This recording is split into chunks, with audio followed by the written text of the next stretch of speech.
rescue. You want to press people, you no book. Show me the meaning of rescue. To save somebody, the meaning of rescue. Yeah. To deliver you from something, take you from something.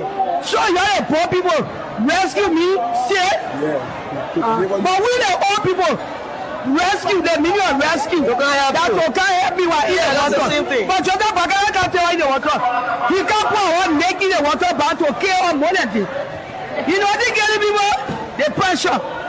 Husband not working. I live in Joseph. I even made 1,000 a lot. I even made 500 a lot profit. Let me come and go. Children waiting for me. You are Joseph Baga. Where will be our result next year? We wouldn't in 1 year. What will be our result the following year? Okay, thank you so much. What's your name? What's your name? My name is Patience Mane.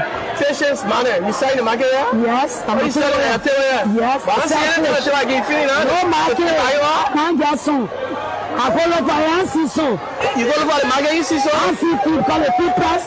The way up, you not understand ourselves. When you go to there, you buy another press.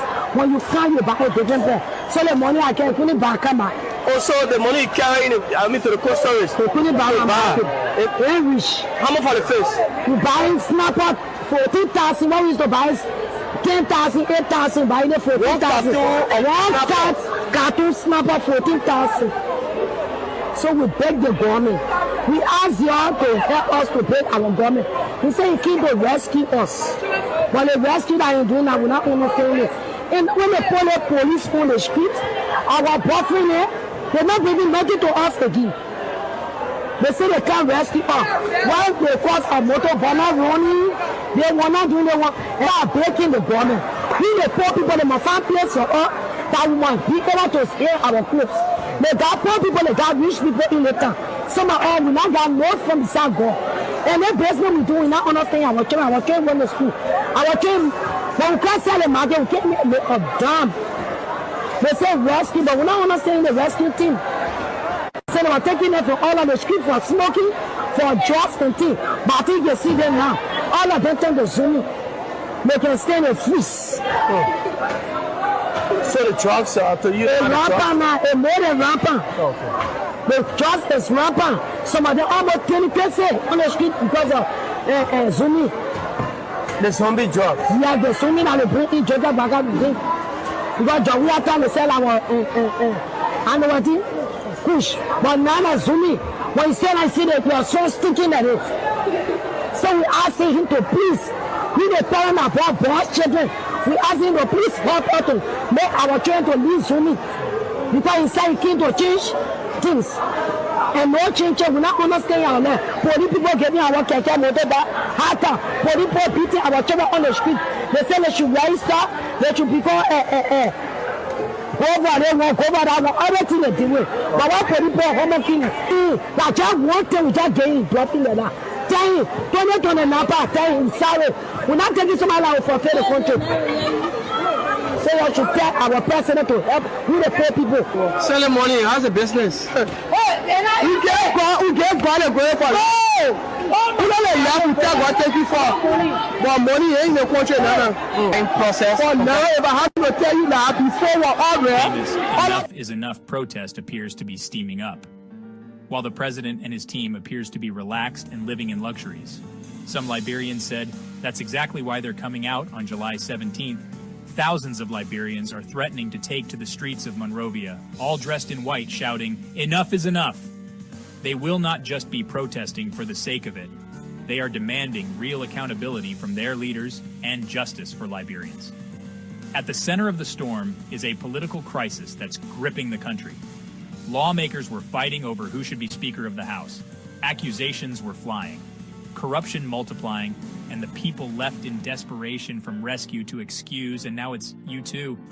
Yes, WIA did it too is the government new slogan. It's not just a political drama. This deadlock has brought government business to a halt. More hunger and increased prices, including the exchange rate, and the people are paying the price. Things are getting uglier. Enough is enough, they say. The suspicious fire at the parliament, private jets, and disregard for the rule of law must stop. Through all this chaos, ordinary Liberians are standing up. People like Titus Pakala, Councillor Isaac Jackson, journalist Alex Beeldon, Mulba Morlu, and citizens from every corner of Monrovia and the world are speaking out. They're saying, respect the Constitution, follow due process, and stop using power for personal gain. Why does this matter? Because if the rule of law breaks down, none of us are safe. When leaders fight over power and forget the people, trust disappears, and so does hope. So they're asking you, what kind of Liberia do you want? One where justice is for sale, or one where everyone is equal before the law? The people are demanding answers, and they may not stop until they get them. President Boakai can continue to ignore them and fly his private jets or drive his Lexus, but July 17th will be their day to say, enough is enough. Keep following the International Media Room and Across Africa for more update.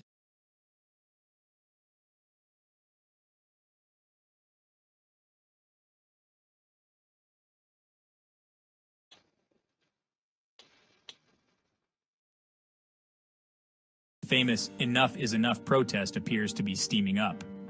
While the president and his team appears to be relaxed and living in luxuries, some Liberians said that's exactly why they're coming out on July 17th.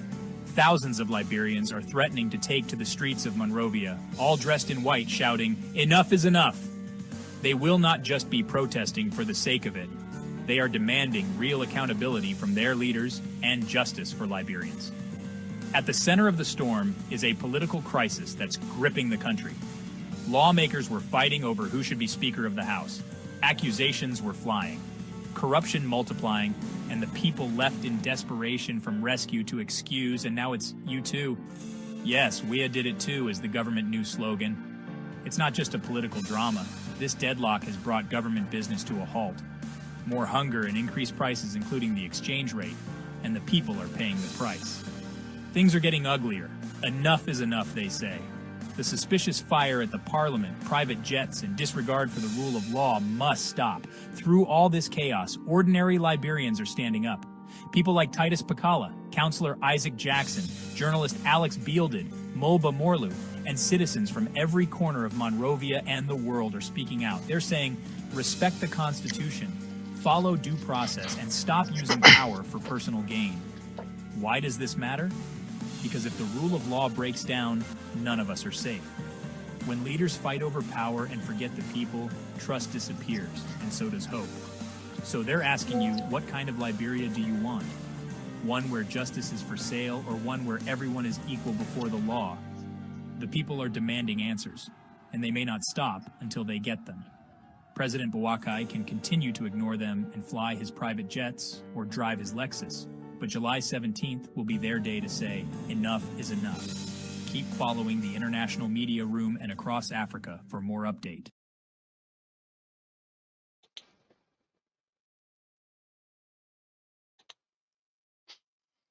Good morning, good afternoon, good evening. I hope all of you are doing great, well, and fine. I want to use this time to welcome each and every one of you under the Palava Hut.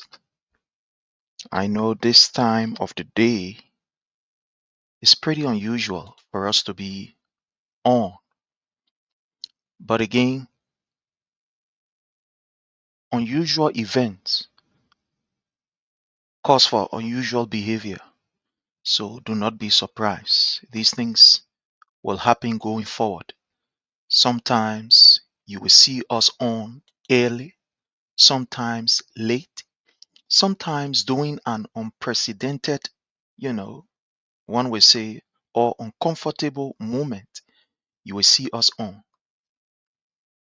And the only reason why we are doing these things is because we cannot sit and be very complacent while idiots, while desperados, while criminals gallivant and destroy what all of us have worked for. We will not be comfortable when we see what all of us have put in time, effort, and energy into, to see one group of people just destroy it, and then we say, oh, it's okay, it's all right, let's keep quiet. We will not.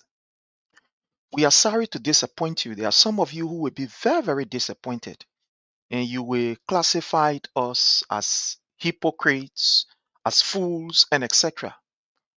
But this is what we signed up for. We did not sign up to be praised. We did not sign up to be condemned. We did not sign up to be humiliated. We did not sign up also to be comfortable. We signed up to do what is right. And in doing what is right, we understand that we are going to upset people who are very comfortable with an unusual behavior. We also understand that we are going to upset people who, to some extent, are not comfortable with our presence. But that is not our business. Our business is to give you what we have. It's almost like, I want to put it in this context, like a messenger, right? Or if you are, a Christian, we say, a clergyman, a prelate, or maybe we say an imam. The duty of the imam is not to sit and begin to, you know, question himself on how will the people feel. His duty and responsibility is to ensure that he pass forth the word that has been given to him by Allah or the Almighty God. There is a passage in the Bible that I want to refresh your mind on, those of you who maybe know the Bible or so. There is a passage in the Bible in the book of Jeremiah.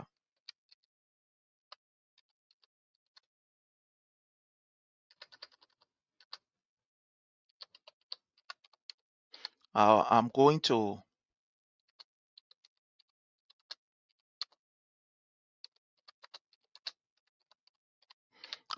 get that for you, and I'm going to read it for you. I'm going to read it for you. It's in the book of Jeremiah. When you read the book of Jeremiah, chapter 1, from verse 7, God has God had instructed Jeremiah that, look, Jeremiah, I want you to go out and inform the people of what I am giving you. I want you to go out there and tell my children and tell my people X, Y, Z, and Z. And after God gave Jeremiah that instruction, Jeremiah sat down and began to assess himself. Jeremiah said to himself, but God, why are you sending me? Are there not other people who you could make use of that, in my view, are very perfect in my definition of perfection? Why are you not using these people? Why me? I am not even somebody who is worthy. I mean, in my own community, people don't even, I'm not that kind of worthy person. Why are you using me? And when you read the book of Jeremiah, chapter 1, from verse 7, this was the reply that God gave to Jeremiah that I want to read, and I want you, because this is going to set the basis of my discussion. So if you read from either the New International Version or the New Living Translation or the English Standard Version or the Berean Standard Bible or the King James Bible, based on, or the New King James Version or the New American Standard Bible, based on what you are reading from. In this verse, it states in Jeremiah chapter 1, you can read all the way the other verse down. Just going to read a portion. After Jeremiah had complained, what would the people say about me? The people then, their faces too high, this and that, and said all kinds of things. This was what God told Jeremiah. He said, but the Lord said to me, Do not say, I am young.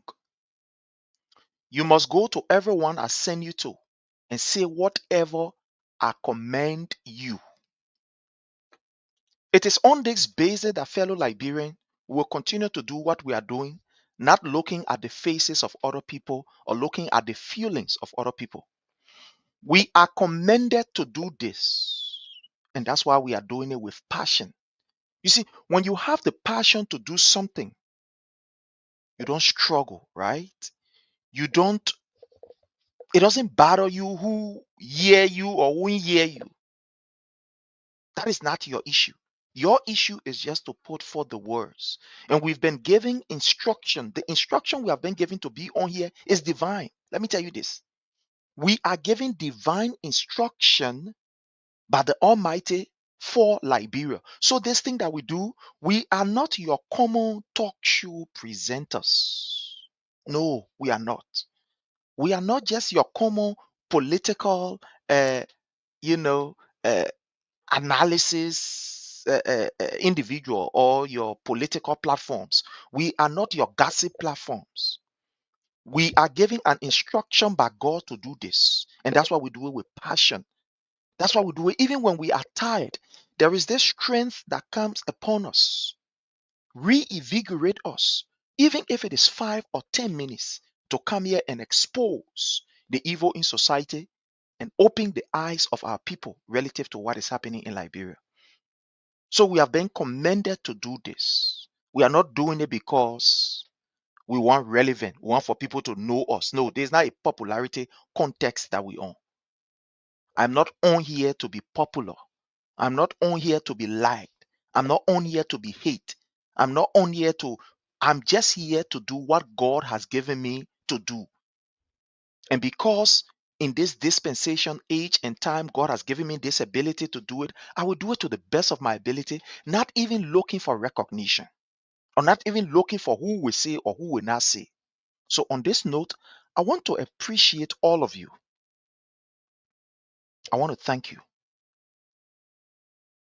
All of you that follow our content, all of you that disagree with us, all of you that have a different opinion about what we say, all of you that support what we do, I want to say thank you so very kindly. I really do appreciate you because you are with me in this fight.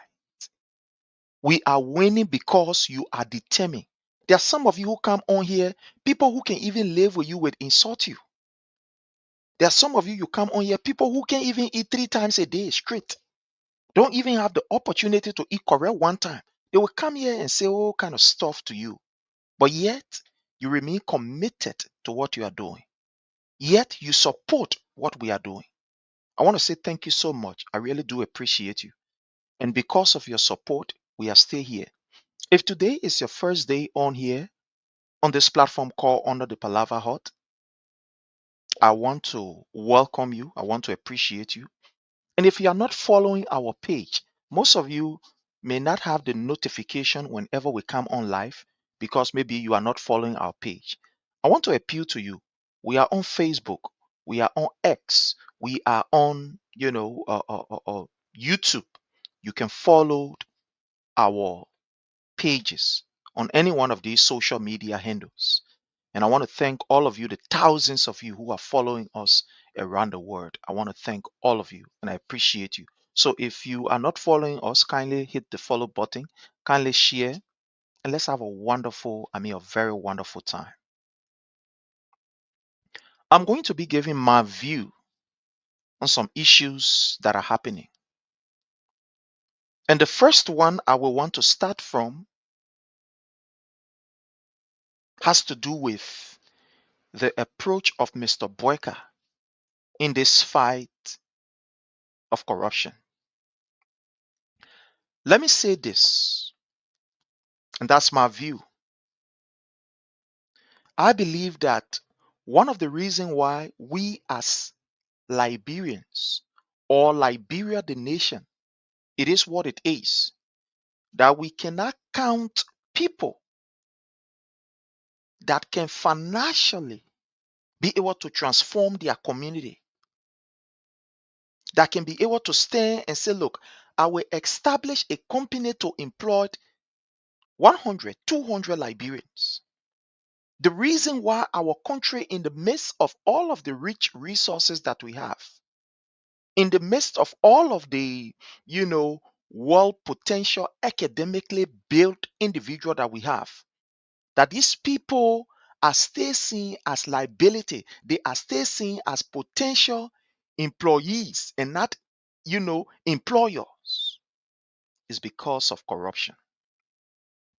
It's because of corruption from every sector of our society. Corruption has been that underlying factor why we as people are not progressing. You talk about the church or the churches, you talk about the mosques, you talk about our how you call social institutions, you talk about our organizations and etc. Corruption is taking over the entire fabric of our nation. In fact, let me surprise you this morning or this afternoon based on what you are watching us from, where you are watching us from. The country was established on corruption. If you don't know today, the country, let me repeat myself. This is not your usual video, right? This is an unusual presentation. So take it as it is. The country called Liberia was established on corruption. They used corruption to settle themselves. They use corruption to establish the name that you are today pronouncing as Liberia. They use corruption. The corruption they use. And like I said, today is going to be an unusual presentation. So just bear with me. We're going to take our own time. Take our own time. Corruption has been used to establish what today you refer to as Liberia. So let's first of all go to the word corruption. What is corruption?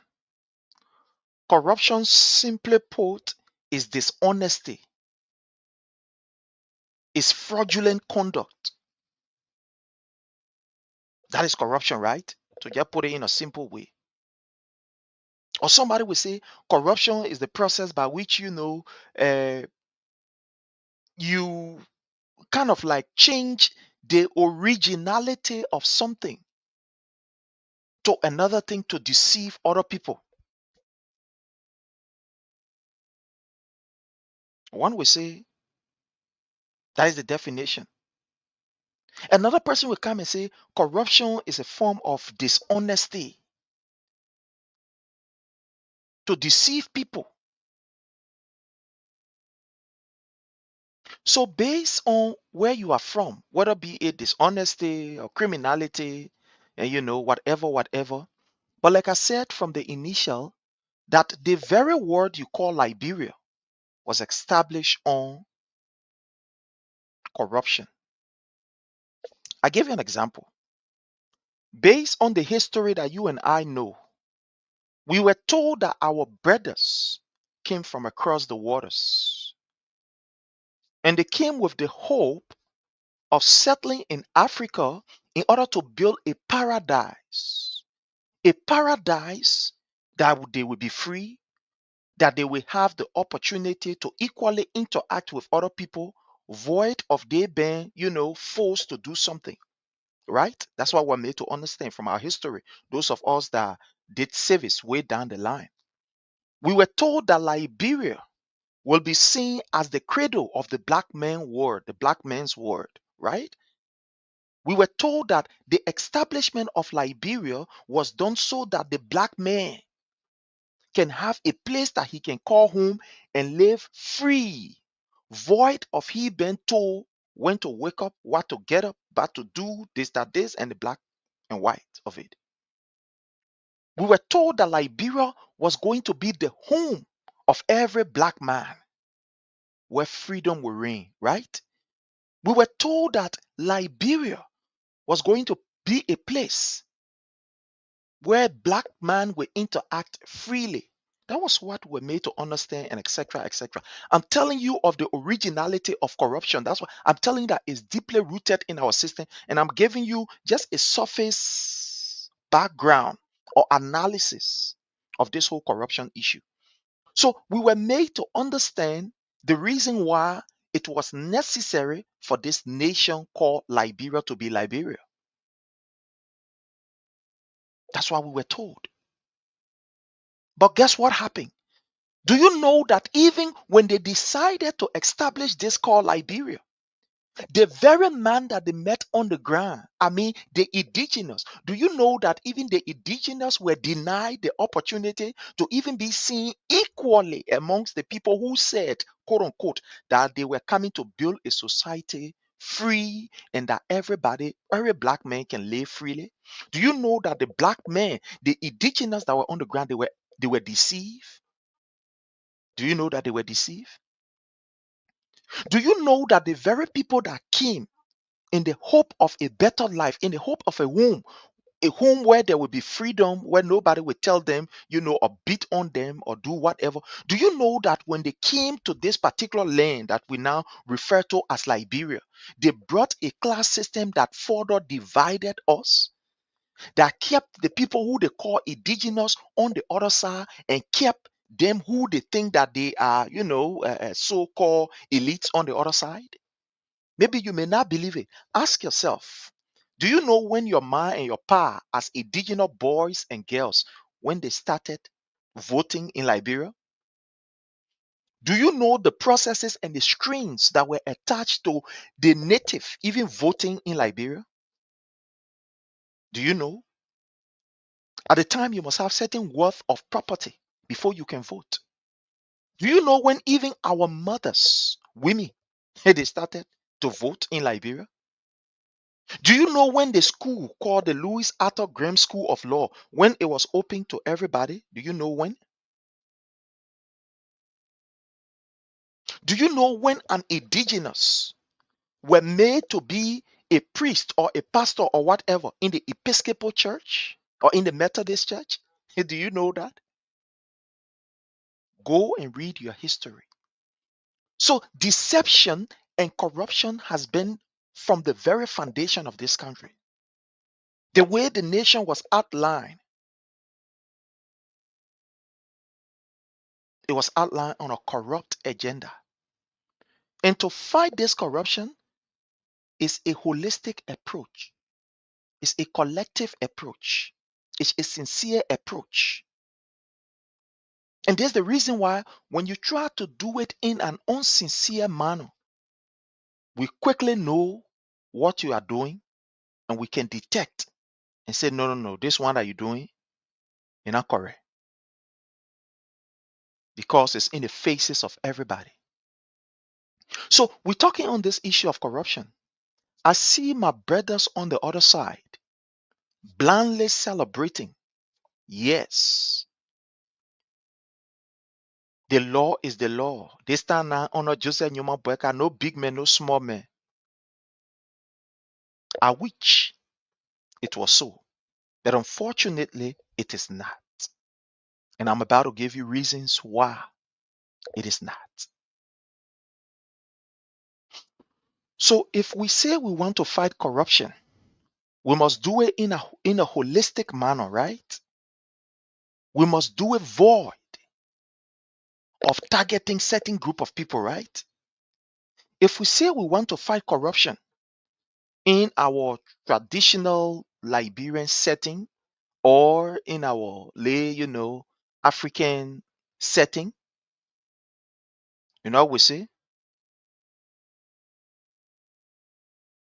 as it relates to being sincere, the people can say, you must take the coal from in your eye, clean the Google before you tell somebody, say, my man, you get coal in your eye. You must be able to checkmate yourself, put yourself in order before you go out there and tell the next man that, hey, my man, look, your house is not in order. Our old people say you must clean your house first. Make sure that your house is clean. Make sure that your house is conducive. Make sure that your children are in order before you go out there to tell other people, say, let your son be in order. For those of you who read the Bible, when you read the Bible, it tells you that in order for you to be a deacon a leader in the church, you must be able to take care of your family. You must have that control over your family. Your family must serve as an example to other people. That's not me saying it, that's the Bible. It says, one who desire to become a deacon is a good thing, but it outlines those things that you actually need. You must be a husband of one way, blah, blah, blah, and stuff like that in order for you to become. So basically, what we are saying here politically is that in order for you to fight corruption, you must be sincere with yourself and you must start from yourself. But Boyka is a deceiver. Boyka is a crook, like we said from day one.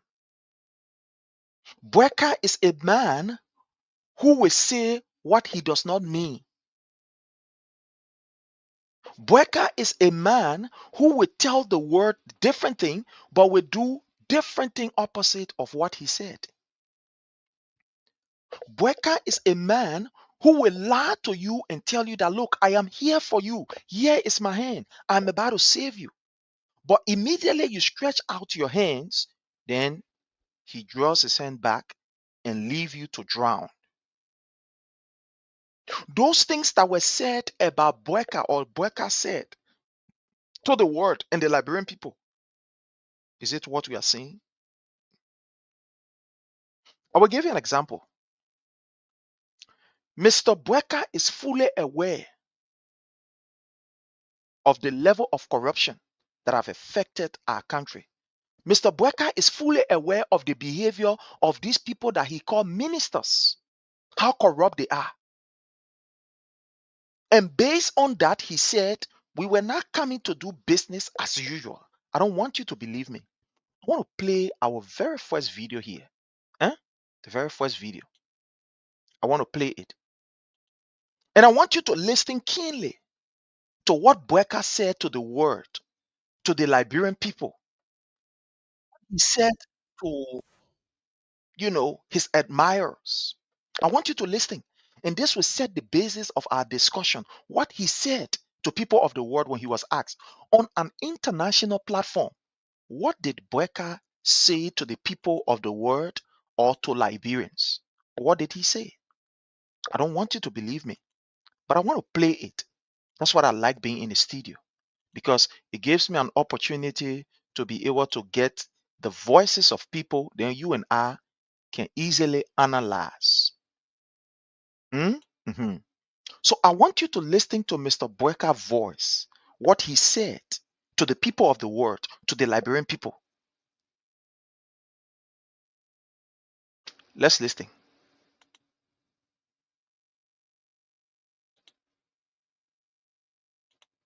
Making sure we start by making sure those people that we bring to cabinet are people of integrity. And secondly, want to make sure that even beginning with myself, we'll declare our assets. We want to make sure that the people we are bringing to the governance of Liberia, or to power, to lead us, they are people of integrity, right? Go and define an integrity: a moral, upright person, one who hates dishonesty, etc., etc. Say they are moral, upright person. He also said we will start by declaring our asset, which is very good. But let me ask you this question: what is Joseph Numa Boyka asset? The last time we record, they put us some kind of paper. Before we could even critique that particular paper, they took it down. They said it was not the president's son. They took it down immediately. They took it down immediately. Joseph Numa Boyka, after calling his ministers over and over to declare their assets, and these ministers refused, he disgracefully went to the executive mansion and said that he was suspending all of them. All of them, he said he was suspending. But as we speak, that suspension was just another charade, was just another bluff. It was just another bluff. So where are we with the access declaration of those people that he calls official? Because that was the hallmark of fighting corruption according to him. That was the standard he was about to set for fighting corruption. According to Joseph Newman Boyka, not me, not you, but according to him. The standard he was about to set was one, he would bring in earnest people, people who will have no doubt in declaring their assets, no doubt in, doing what is right. And they will declare their assets. So let me ask you a question, fellow Liberians. What is Joseph Newman Boyka asset that you are aware of? Because that was one of the measures that they used to say President Weah was corrupt, right? These were some of the things that they said to us. They said President Weah is corrupt. When we asked, why are you guys saying that President Weah is corrupt? Somebody said President Weah did not disclose his asset. He did not give his asset to everybody in the market. His asset should be with every market woman, every market woman, or the market women should have his assets. When you go in the ghettos, everybody should have the assets of President Weah. So, in as much as the assets of President Weah is not declared, that automatically makes him to become corrupt. That was what you said. When President Weah was in power, that was the measure you used to say President Weah is corrupt, right? That's good. That's on you. So if you use that measure and you ran campaign and said that why the country is corrupt, hey President, we are doing the hey President, we are doing, then my question to you is sincerely now, let's start from the least before we go up to the big one about this issue of fighting corruption. So my question to you, or to those of you who are very, very, very intellectually strong, those of you who understand, and those of you who come with an independent mind, not a mind that is opinionated. So my question to you is, where is Mr. Boyka access declaration? Why is it that it is not in the market? Why can't we go on the Executive Mansion website and read it there? Why can't we go on the Facebook page of these ministers and read Joseph Newman Boyka assets? How many of us have the opportunity to his assets? Declaration form. How many of you? So now, do you agree with me that Mr. Boyka lied to the Liberian people? Because that was the first tender. That was what he told us on this international platform. By the way, this is VOA. That was what he told us. So let's go further. Don't listen to me, but let's go further, hearing from Joseph Newman Boyka himself. You want to make sure that this is well known, the purpose of coming. That it is well known that not just declaring an asset and taking it down in 3 seconds, but that it is well known, meaning that every one of us will have access to it. We can look at it and say, look, this is Joseph Newman Boyka asset. That's why he's doing what he's doing. This is why he's doing what he's doing. This is what he has, or he has earned over the period. According to him, it's going to be well known. So my question to you is the access of Joseph Newman Boyka and his officials, is it well known? No, is it well known? Or he has become a Zobondotin, Kuku Jumuku?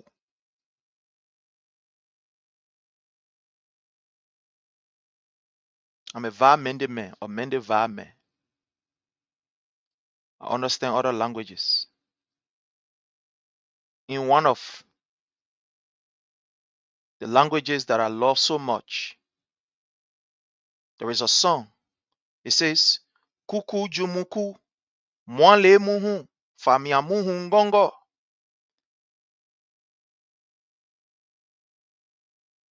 So this thing is just a Kuku Jumuku thing that only those of us who inside, that we the one who know it. I thought the message was going to be open. It was going to be public. I thought they said this thing was going to be everybody thing. That when we are fighting corruption, everybody will know, everybody will be involved. So where is Joseph Newman Boyka access declaration form? Where are his ministers? Oh, the Kuku Jumuku. Let's listen further. To government, to know that it's public service.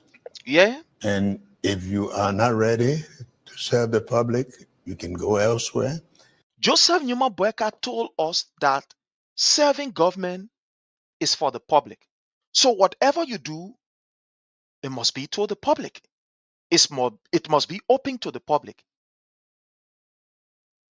So is his access declaration form along with his ministers' own? Are they open to the public? Can we critique it? Can we look at it and see what they have, what they've acquired before coming to government? Can we? They have gone pretty close to almost like 2 years. What have they acquired that you know of while they are in government? He who comes with equity must come with clean hands, according to the people. That's what they said. Are these people coming with clean hands? No, they are not, from their actions. Joseph Numa Boyka said government will work for the public. But are these people really working for the public? When the public are crying on a daily basis? He said he want to, like I said, we'll restrict this to corruption. The first discussion will be straight to corruption.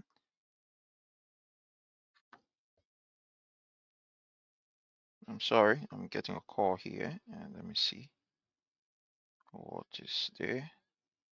Who's calling? I'm sorry.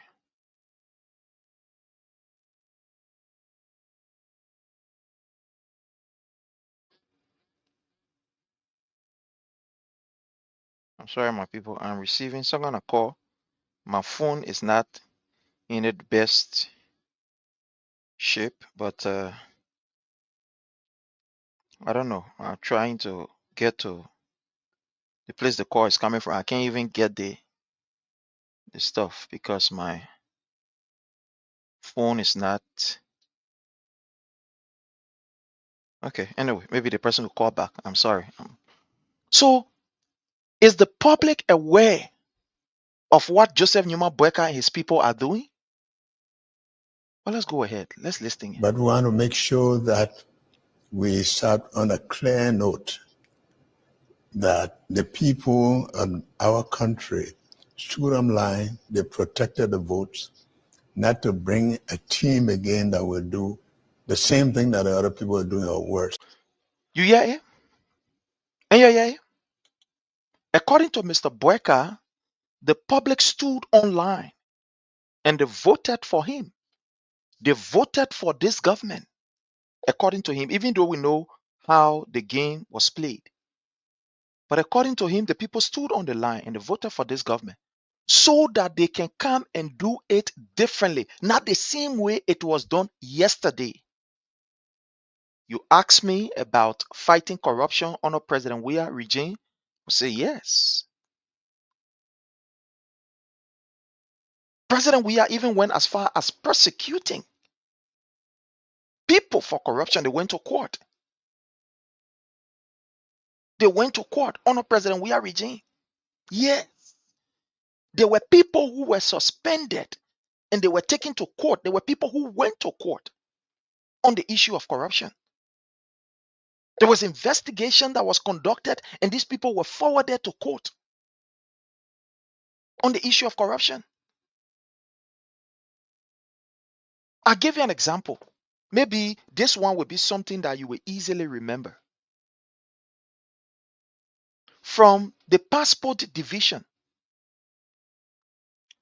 for the Ministry of Foreign Affairs. Wamplu, I think Wamplu. Was Wamplu not suspended? Was he not forwarded to court? That's why, look, people who are limited when they are talking, let me make my face big on this one, right? Let me make my face big on this.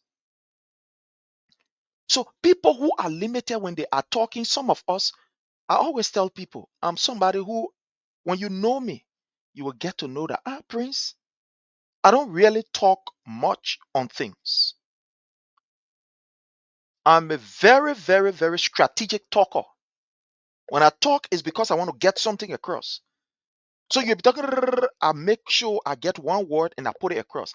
My aim is that what I will put across, even if you deny it in the presence of people, but when you go and sit down, you will think about it, you will ponder over it and say, the thing that they meant say. So that's why I'm not in the business of just talking loosely. I am very measured in what I say, in what I do. Because I know that whatever I do, there are consequences of my actions, of my words. So I'm very careful. I'm very careful. So here is the question to you and myself. Let's ask the question. What we are seeing from this government, is that what you voted for? Is that what you voted for? Listening to what Mr. Boyka said, not listening to me, because I am just relating what he Protected the listen to votes, him. not to bring a team again that will Yeah. do the same thing that the other people are doing or worse. So you hear it? Not the same thing that others were doing or other did or worse. So people like you who talk, I don't argue with you. Because right now where I am, the level that I have reached by the grace of God that all of you have put me on, you've not put me on a level for me to just argue loosely. No. Or for me to just talk like that. You have put me on a level where what I say is something that has substance. So it comes with weight. Anything I write out there, it has weight because there are people who follow it. So I must take my own time before I can put that out. So somebody will loosely say, "Oh, President, we are in for corruption." This, that. It's because you are not reading. It's because you don't understand. It's because you have not followed President Weah. It's because you don't know what is going on. Don't you know of the guy from the passport, Peter Wamplu? I think Peter Wamplu or so, something like that. Was he not taken to court? Was he not suspended?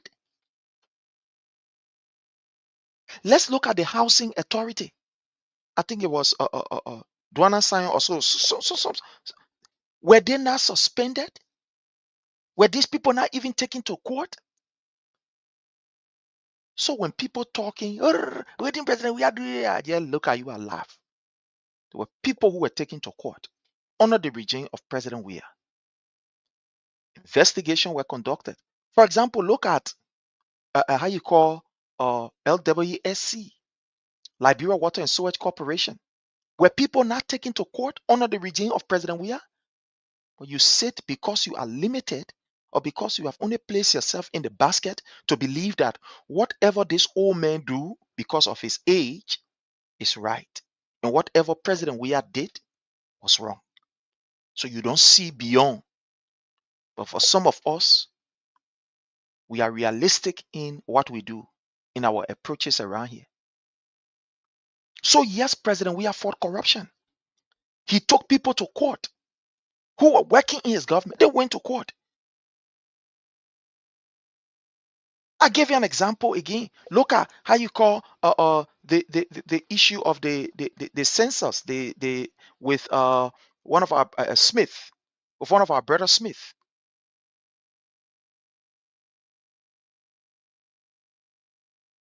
When the census was being conducted, somebody was suspended. The boss was suspended. He was suspended. He was definitely suspended. So if you talk about the issue of President Weah fighting corruption, I can give you several instances. Several instances. Wilmot Smith. Okay, fine. Wilmot Smith. Wilmot Smith was suspended. And others. They were sacked. But Joseph Numa Boyka told us there was not going to be issue as usual. They were going to do it differently. So what is it that Joseph Numa Boyka is doing differently to fight the issue of corruption? What is it he's doing differently? What is it that he's doing differently? Don't tell me about suspension. Because suspension has been around since Joseph Jenkins Rabot days. Don't tell me about suspension. We have had suspension all around here. All around here, we have had suspension. So it's not something strange. It's not something new. It's not something unprecedented. Joseph Numa Boyka told us he was not bringing criminals and crooks to government. That's why he said to us, Not here is to it. bring a team again that will do the same thing that the other people are You hear it? doing or worse. So according to him, not to do the same thing that other people did or worse. But what are we seeing? Somebody said in my cousin May voice, they are doing worse. They are doing worse. Look in the cycle of Joseph Numa Boyka, the man who said he wants to fight corruption. In fact, his cycle has already defeated the thing called fighting corruption. His cycle. Joseph Numa Boyka's cycle has defeated the fight against corruption. Just a cycle. You have Minister of State for Presidential Affairs, Sylvester Grisby. Sylvester Grisby was brave enough to go to the NASCOP where poor people keep their money, that when they retired, at least they can go there and be living on their money.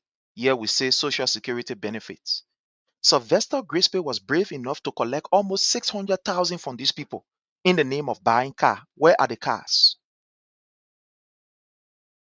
Where is that investigation that was conducted? We know that there were no car bought by Sylvester Grisby. Was any action taken against Sylvester Grisby? Oh, because he is the Minister of State for Presidential Affairs. He is like the brain and the eyes of this particular ailing old man. So therefore, Sylvester Grisby is off the hook because he is assigned in the executive mansion, right? So he's off the hook. He cannot be touched. Is that what you want me to believe? No, before we even talk about corruption, also, like I said, I hail the fight of corruption. I want us to fight corruption because it's the reason why today is because of corruption. That why some of us, we have to leave from our home, our country, to come in another person's country to make ends meet.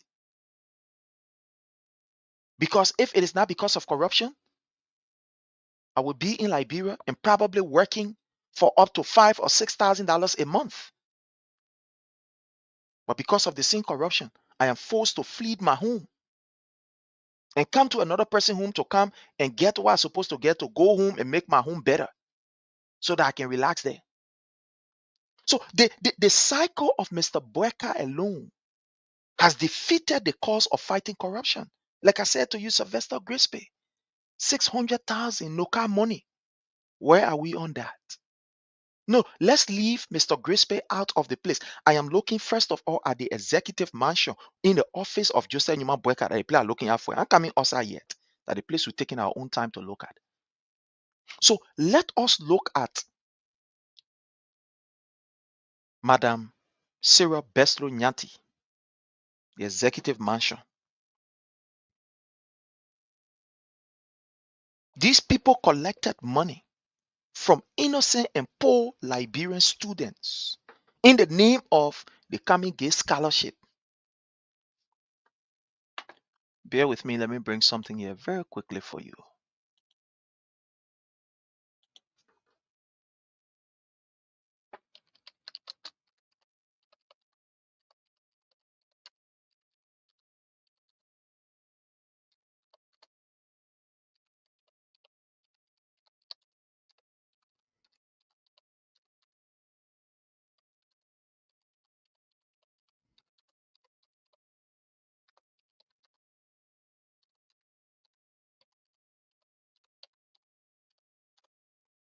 So let me bring something quick here for you. Yeah.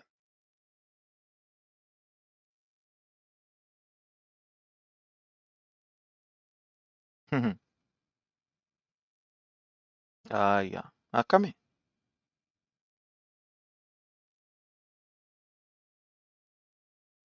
So where are we with what happened with Liberians when they took their money from them in the name of the coming gave them scholarship to go out? I mean, I'm talking about the executive mansion, but Joseph Numa Boyka surrounding for it before we come outside. I want to come out of the cycle before you get confused. So let's first of all start from the cycle. So if you are fighting corruption, you must be sincere. You must be realistic on fighting corruption, right? So granted, that's good. So this is my thing. This is my question. So where are we with that particular case? Was anybody persecuted after taking people money in the name of you coming give Liberian student scholarship? You use I think either a Nigerian company or so, or whatever the person was, either from Nigeria or Ghana or so, something like that, brave enough to tell Liberian that you'll be praying. Don't worry. You can go, you will soon get how you call visa to travel. You will soon get this, you will soon get that. You'll be praying. And you took their money from them. Was anybody persecuted for that? Was anybody, sacked for that? Was anybody suspended for that? The answer is no. Let's even forget about that. Let's come close to home. In the office of the First Lady of the Republic of Liberia, Madam Katumu Bweka, there was a scholarship scheme again in the office. Jose Nyuma Bweka Wef Katumu Bweka. Her special assistant or whatever he is, a family member, one Holmes. He allegedly, in fact, not even allegedly, he collected $4,000 from Liberians in the name of there's some kind of scholarship they get, and this scholarship they will be going to England, and when they read to England, and blah blah blah, and stuff like that, and this like that. At the end of the day, what happened to that case? What happened to that case? In fact, based on the investigation, it happened that he took money. Was he persecuted? Was he sent to court to serve as a deterrent for what happened? No, he wasn't. He walked away free. The very same executive mansion that we are talking about, what happened in the executive mansion? When the LACC conduct an investigation of almost 37 persons that were receiving pay for 1 year plus months.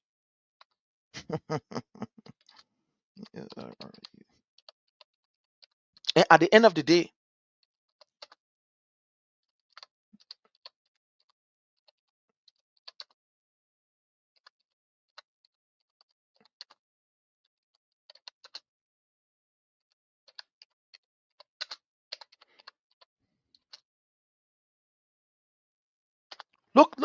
look at what happened. At the end of the day, what becomes of it? What becomes of it? Let me just get this here.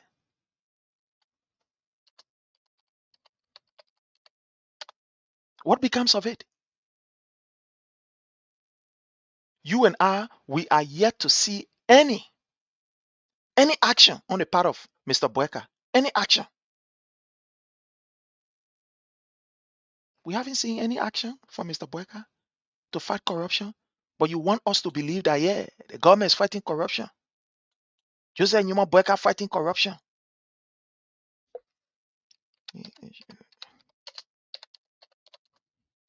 Just bear with me. Let me get something here.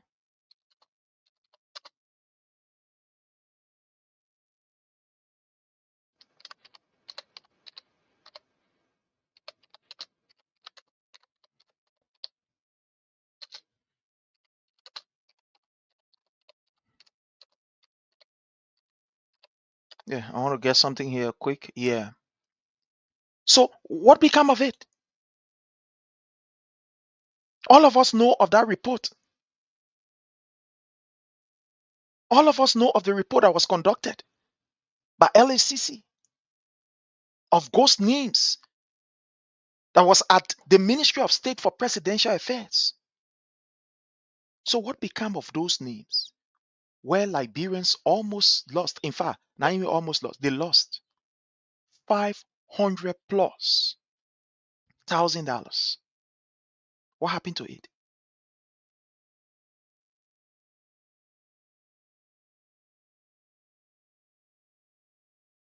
What happened to it? Colin Okra, then they were involved in that particular corruption saga. What happened to it? To the extent they have to go to clear out, and we get that lot of people talking, and allow the GSC thing, the thing that GSC say, that lot report. GSC conducted their own investigation, their own audit. They conducted their own audit.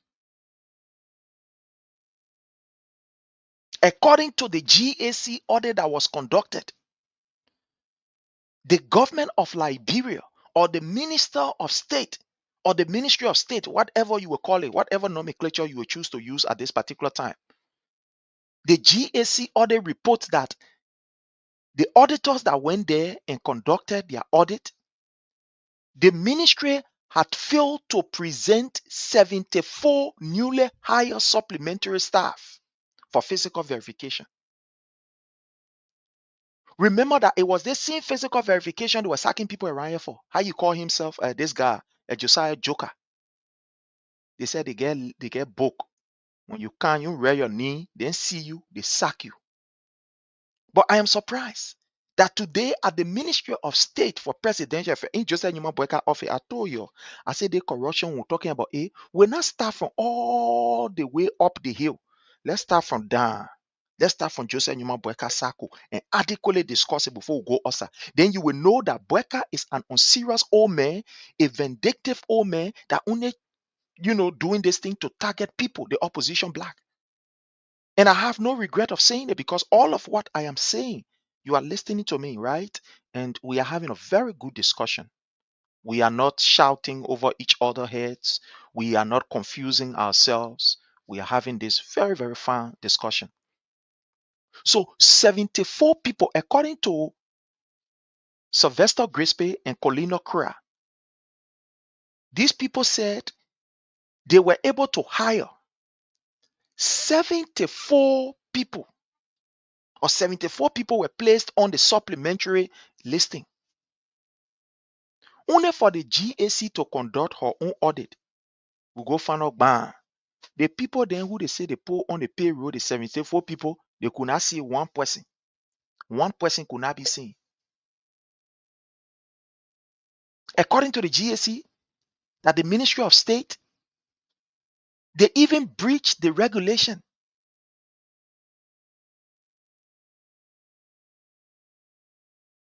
To put these people there, they breached regulations. And at the end of the day, all of the people they said were paying, they could not see them. The money where they took to give it to the, allegedly give it to the people or pay the people, the money could not be retrieved. They could not retrieve the money. That money could not be retrieved. So we are talking about what happened in the office of Joseph Newman Boyka first. So if Mr. Boyka is serious in the fight of corruption, if the fight of corruption by Mr. Boyka is something that is not selective, is something that is not political, is something that is not based on a vindictive behavior towards a particular political institution, will he not start from there? So why are we not hearing from Josiah Joker? I refer to that man, former. In fact, a teacher is always a teacher, right? We say a teacher is always a teacher. So he taught me in high school, the CSA boss.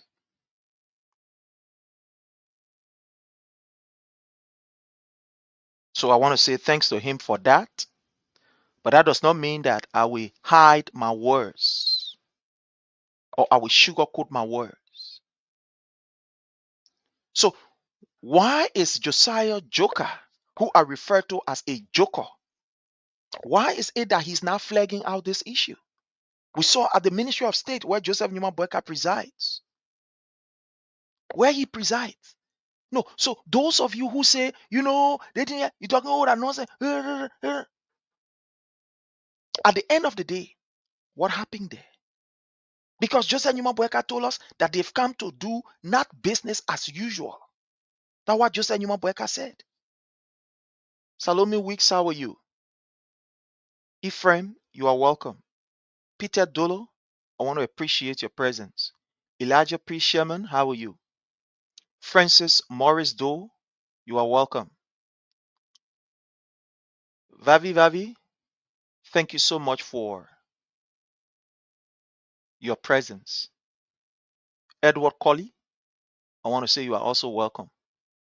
Star Hatati, thank you so much for your presence. Anthony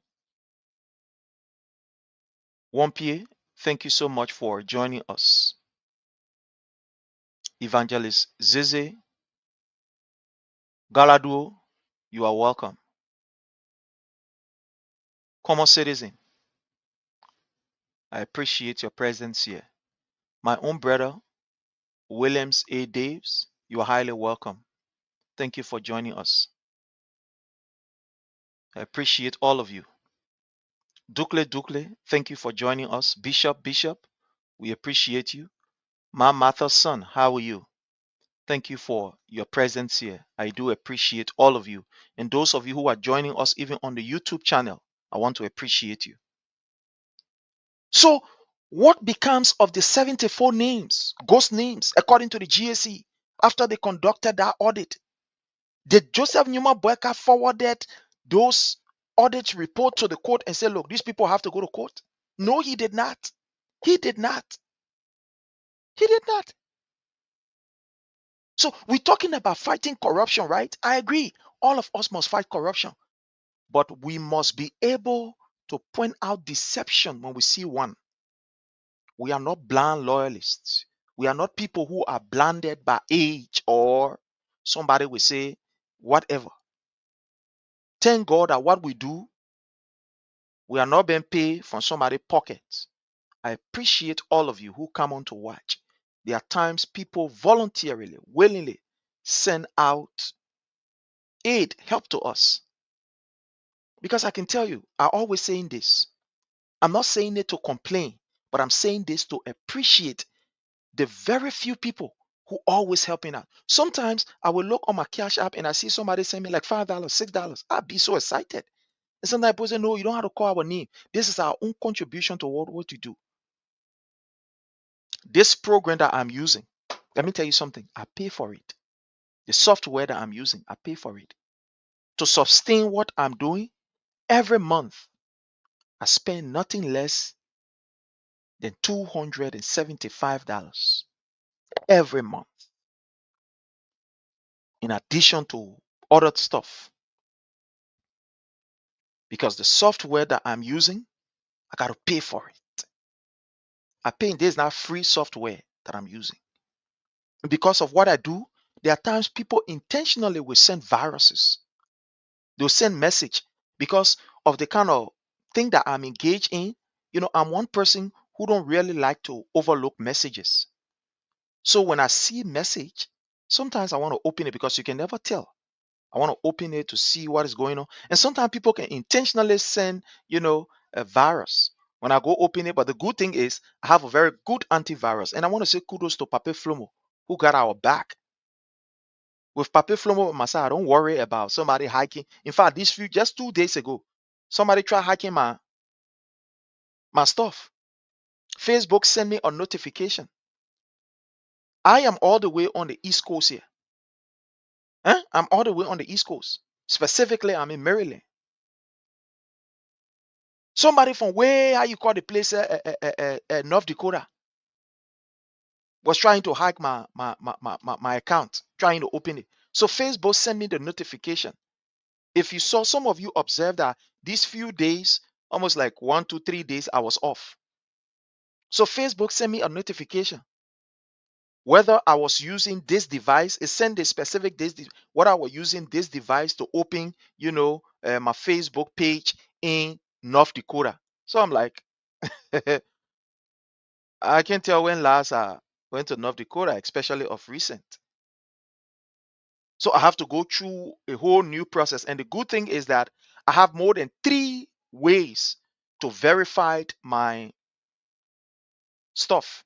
So when somebody try to hack it, Facebook Pape Flomo set it in a way that it will always send me a notification. For example, if I see a notification that somebody, an unauthorized person, tried to open my Facebook page, it will automatically block it and send a message to my phone number to ask me whether I was the one. Even if I say I was the one, Facebook will not still open it. Facebook will send another information to my email and ask me if, Prince, are you the one, to my email. When I verify from my email, then Facebook will send me again to another device that usually I use. That one is just me, I use it. It will send me to that device and say, "Oh, verify from this device." So basically, there will be 3 or 4 different steps that I will have to go through. Even myself, if I make mistake and I try to do something, I made a mistake, Facebook automatically block my stuff. That's how sophisticated, Pape Flomo has set me up here. So people try to hack it, I just laugh. The last time, in fact, it was even hacked. The person hacked it, they took my page. And Pape Flomo was able to help me. We went through it, and Facebook sent it right back to me. You know why? Because this thing of my page, there are some important information that are attached to this, to this particular page. Very important information that are attached here. Some very important information. So if anybody try to do something funny or something very stupid, when I go to Facebook, I present those documents, they immediately just open my page. Because there are certain things only I alone having it. Not even my children are not having it. Not even my relation, they are not having it. It's only me that having it. So once I present that, it will take me a while, maybe 1-2 days, and then declare it. So what I'm saying is that I'm not in nobody's pockets. I'm not in people's pockets. They say, yeah, man, our pocket will do, they will do that. That's why when I speak, I'm passionate about what I do. Look, if you don't know this, I'm not being paid for what I'm doing, but I take this to be my work. This is a work for me. Let me tell you today, this is another work. In addition to the work I do to put food on my family table, this that I do, I consider it as a work. That's why I'm passionate about it. That's why I put my all into it. I gave my life to this because it's about me being representing my country out here. I'm an ambassador. Like I said to you from the very beginning of this discussion, this is not something that I want to do for popularity or for whatever. I do it because it is a responsibility for me to do. It's a command from God that I must do it. And that's why I'm doing it with passion. So look at Joseph Numa Boyka's own cycle. What has he done over the recent time to be able to persecute people who were involved in the act of corruption? Absolutely nothing. But you want us to believe that this old man is serious in fighting corruption. Then you must be a serious joker. No, you got to be a joker on this. No, you want me to believe that Joseph Numa Boyka is serious in fighting corruption. But look at the behavior of Joseph Numa Boyka. Scholarship money, they ate that money there. 74 ghost name, bam. We're not hearing about that particular one again. We can't hear about it. GAC conduct report says 74%. They didn't see nobody. They were paying these people up to now. We're not hearing nothing. Colleen Okra, she's still saying that there. Sylvester Grisby still saying that there.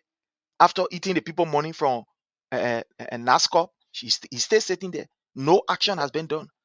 But then you want me to believe it that Joseph Numa Boyka is serious in fighting corruption. He's not being vindictive or being selective. You want me to believe that, right? So just in the executive mansion, I've given you few instances.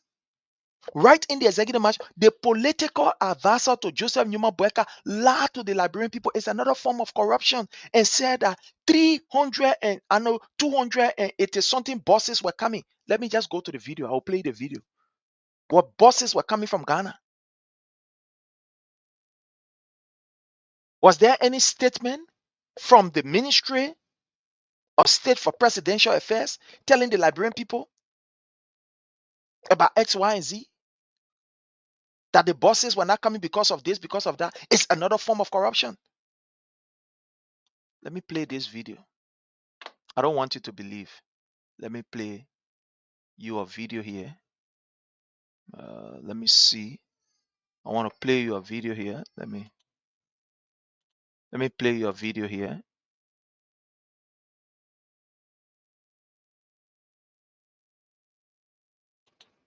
Maybe some of you just think, we talking because we want to talk.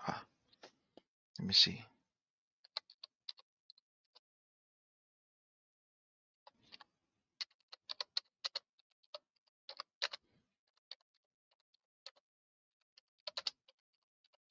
Let me play this video, and I will ask you whether you know. Uh,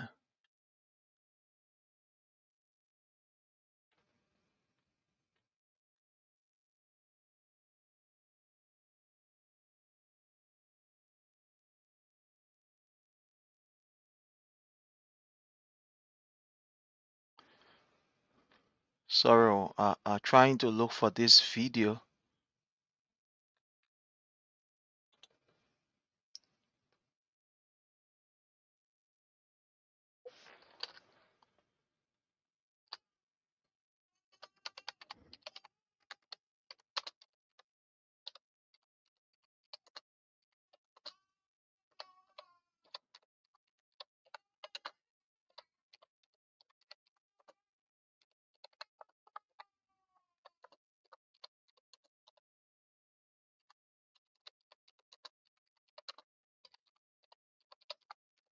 Just bear with me, please.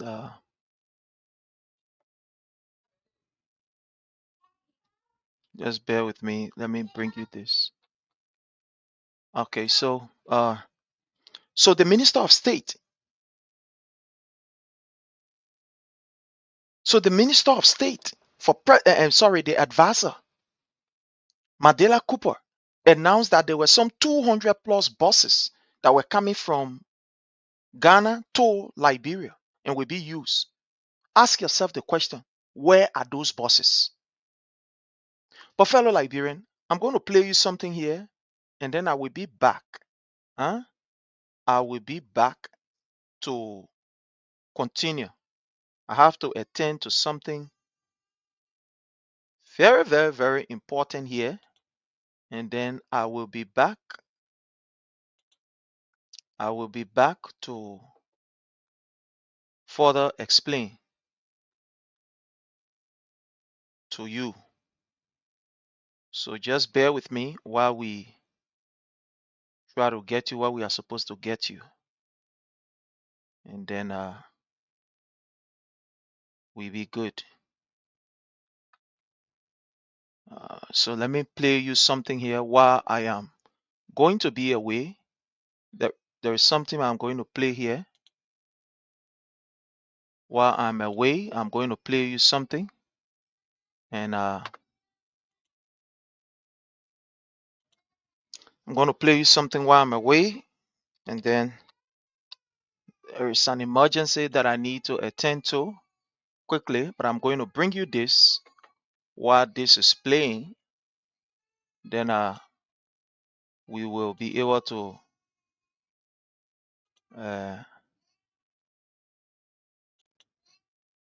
get you what we are supposed to get you. Yeah, we'll be able to get you what we are supposed to get you while we are away. So just bear with us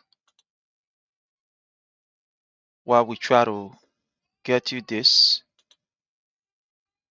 Yeah, we have to attend to some things.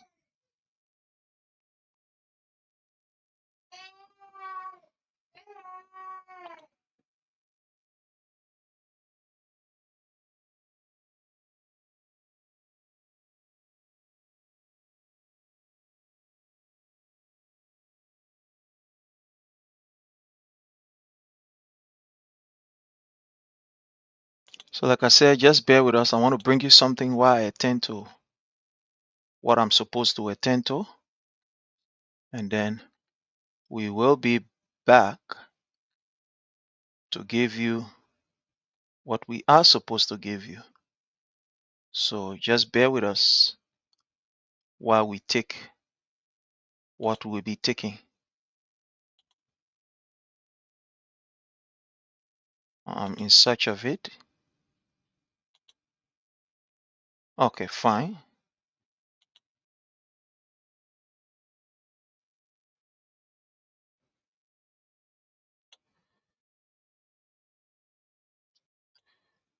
Okay. So the family and his citizens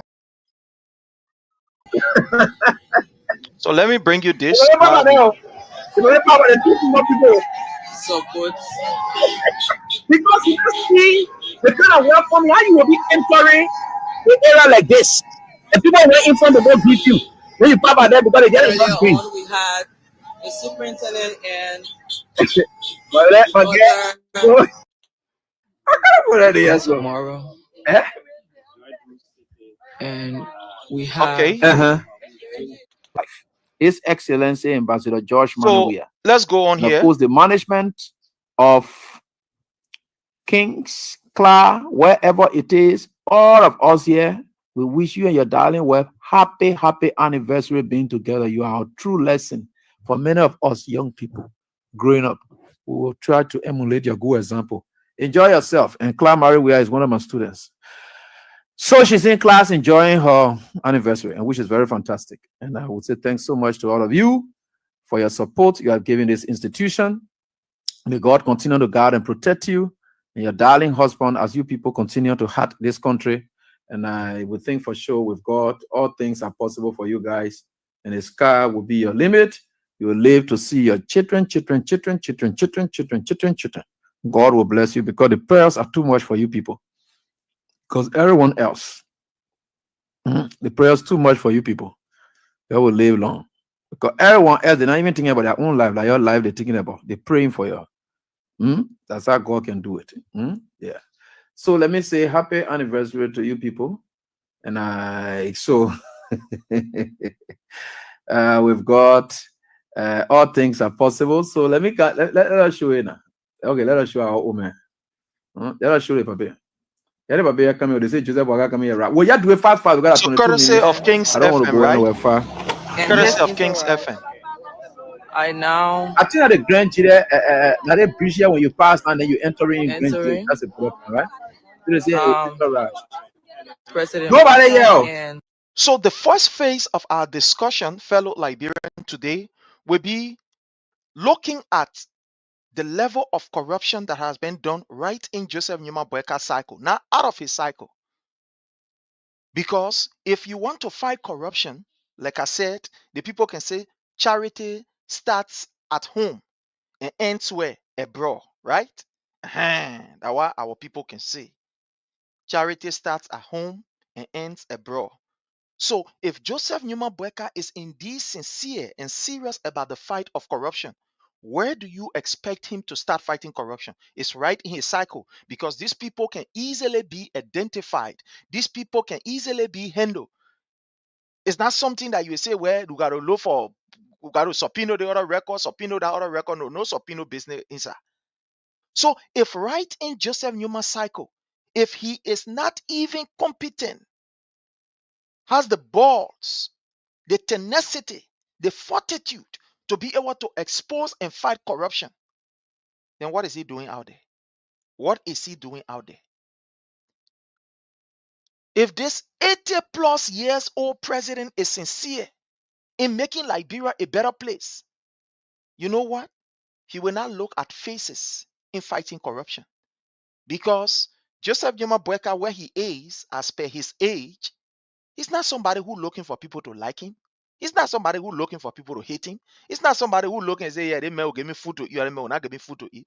You know, the older our people get, is the more fearless they become concerning what is happening around them. The older they get, they have no fear for whether you will elect them, you will praise them. No. That fear is not there. Maybe some of us who are young people will say, yeah, I'm thinking, the other man, I know people will see again. But the old people, the people who old, they ain't get time. You know what they can say? They say, I am at the doorstep of leaving this world. The only thing now I should be focusing on is my ahead and not my behind. So they don't have time. That's why you see older people, when they are speaking, you listen to them because they are speaking based on experience. They are speaking from their heart. They are speaking from the wisdom that God has given them over the period. So when they are speaking, sometimes, some of them, you listen to them. But unfortunately, this old man that we have, he's the opposite of the wisdom that we see in our old people. They didn't get time. They will tell you what they're supposed to tell you. Say, this thing, what you're doing, you're not correct. If you want to do anything, you do it. But look at today what is happening. Joseph Newman Boyka has abandoned the fight of corruption. And what he's doing is only cosmetic. But listening to this, while I come back, like I said, I want to attend to something. When I come back, we take our own time, courtesy of Kings FM, while we play this. A quote of his officials, I visiting this city ahead of tomorrow. Because I will speak on we're this going also. to have So let's go ahead.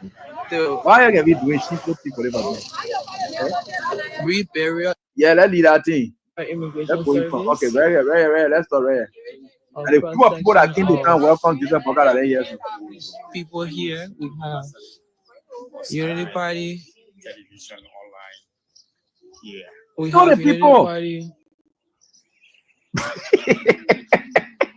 Partisans here to welcome their presidents as well as men of the Liberia. And the people that they so that you know Unity Party partisans.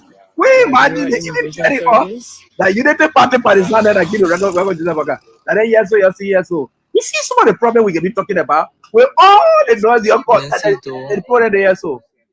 Madam, please show the camera Tomorrow we're going to have the yeah. I know who want to come to put sorry for me to say that. It's a small spot, the red green. Samuel Kanyando, the red green party there, yes. I know the course. The former First Lady Nancy Doe. Tomorrow. And we have a cross section of people here. Cross section of Unity Party. Yeah. We have Unity Party. Partisans here to welcome their president. It's small spot. They say small spot red green. That the red green type of thing. The Liberia Immigration Service. And the cross section of people there now. The cross section they would yes, it's not the problem we'll be talking about in this country. They all they know your because we want for the Grand Gila people to gain respect, blah blah blah, all those kind of things. The cross section of people. Escort vehicles enter as usual. Okay. And we are here in anticipation of the vehicles. Okay, we are waiting for the vehicle, right? Let's start showing you the vehicle. The vehicle's coming now. The vehicle coming. There's not much. There's not coming running away. Everybody running away. Let's take this video, right? Let's take this video. We're not doing anything else. We're still waiting for the car. It's been here. Yeah, we not even start falling out there. You see the road right here? You see the road? All the lines that you're gonna be doing, you see some of the thing there? You used to be lying, passing all over, doing part of trash. And you see the mud right here? We not even start you. Thank God you're experiencing some sunshine in our place there. Some Unity Party members is this so cross section of the Unity Party. You say some or you say cross section again and you come to some. Look at them. Sweju City. They have all come to welcome His Excellency the President. We see them beautifully. Man, let's leave the business. Let's leave the business today. India. Are they coming? Thank God. This country. We stay waiting for the family to come. Where you come for? They say that. It's small, red green. And the red green can be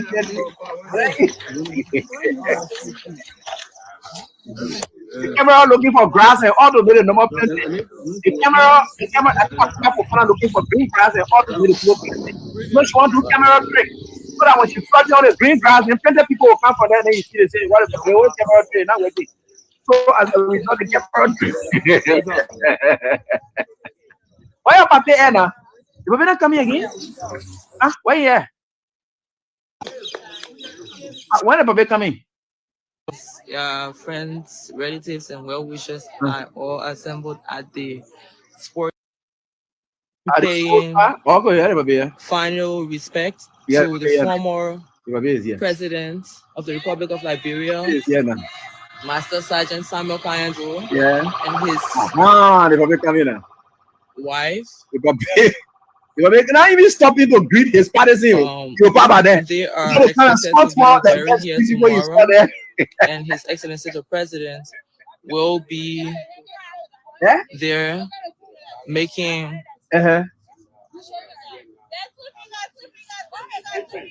sure that he continues to assure the family and his citizens of his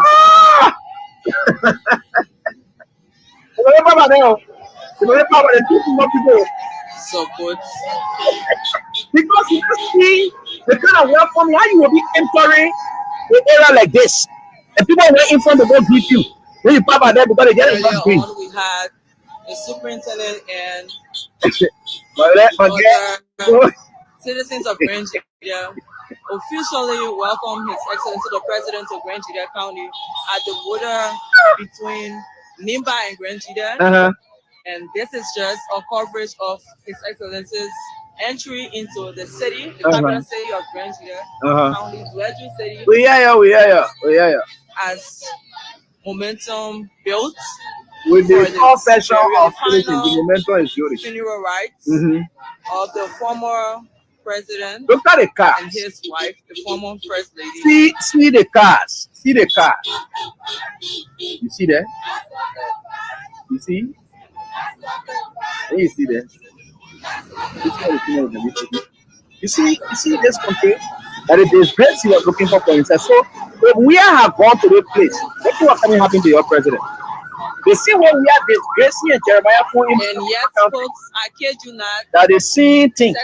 Lord, you are going to do the thing to their country. They can create a hype to make everybody to love we are. That is a problem. The more you think you go against we are, the more you are putting people on your side. And it's 5:37. Everything you do, you just hurting yourself. Yeah. Like what a person so behind you so that's what I would have been around and the you see there? This is truly the walking going now. Yeah. The greatest cross section. The cross section assurance you can have that the roads to the southeast are viable, and just as the president has said, has promised. And the cross section of people here, so no car is going to get stuck in the mud. Special thanks to the Ministry of Public Works for the great job they're doing. I'm telling you, you really trying your best. Yeah, but it's not easy. So let's come to Janga Kuo now. Let's come to Janga Kuo's around. Right? Janga Kuo is in the city center. Joseph Bogart is there. No attendance, nothing. Nobody knows him. Nobody cares about him. And so we want to bring Jangas arrival. I think that just for 5 minutes. Let me just show you Jangas so that you see Jangas. This is CDC's chairman. As Janga is Janga, that's how it is. So we are seeing him here. Okay, this is Janga. This is Janga's arrival. Yeah. So we'll have answered for you.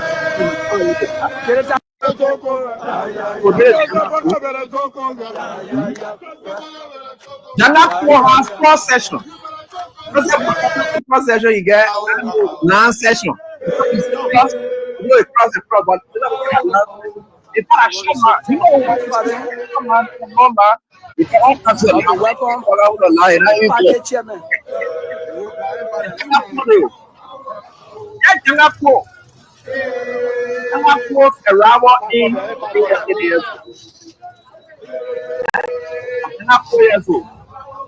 so like we say, keep following the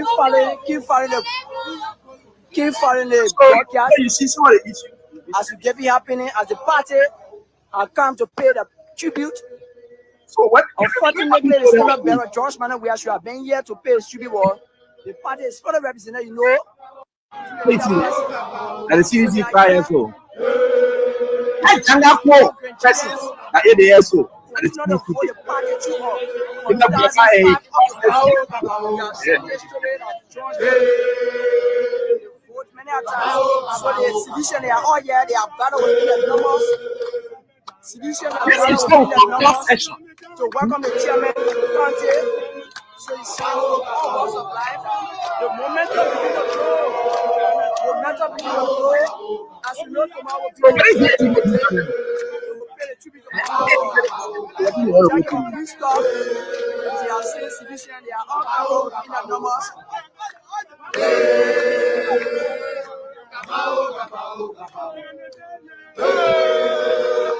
So,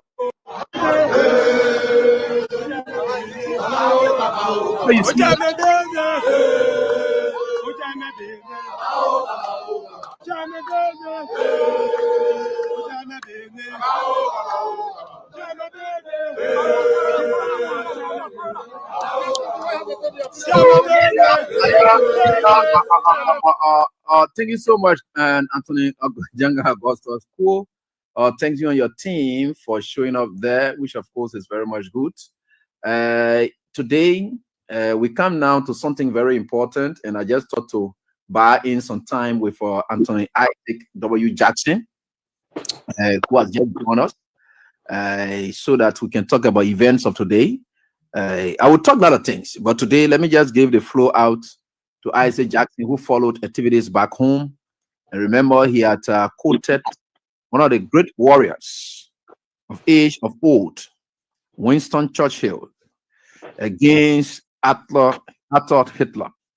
And that was something that he said before, and we were just chatting before coming on. He said, if you remember what I told you about that quotation, yeah, and I would try to cut it up so that we can really get to it. But today, what was seen as a total mockery was sensed and executed by the Unity Party government using this time the asset recovery team.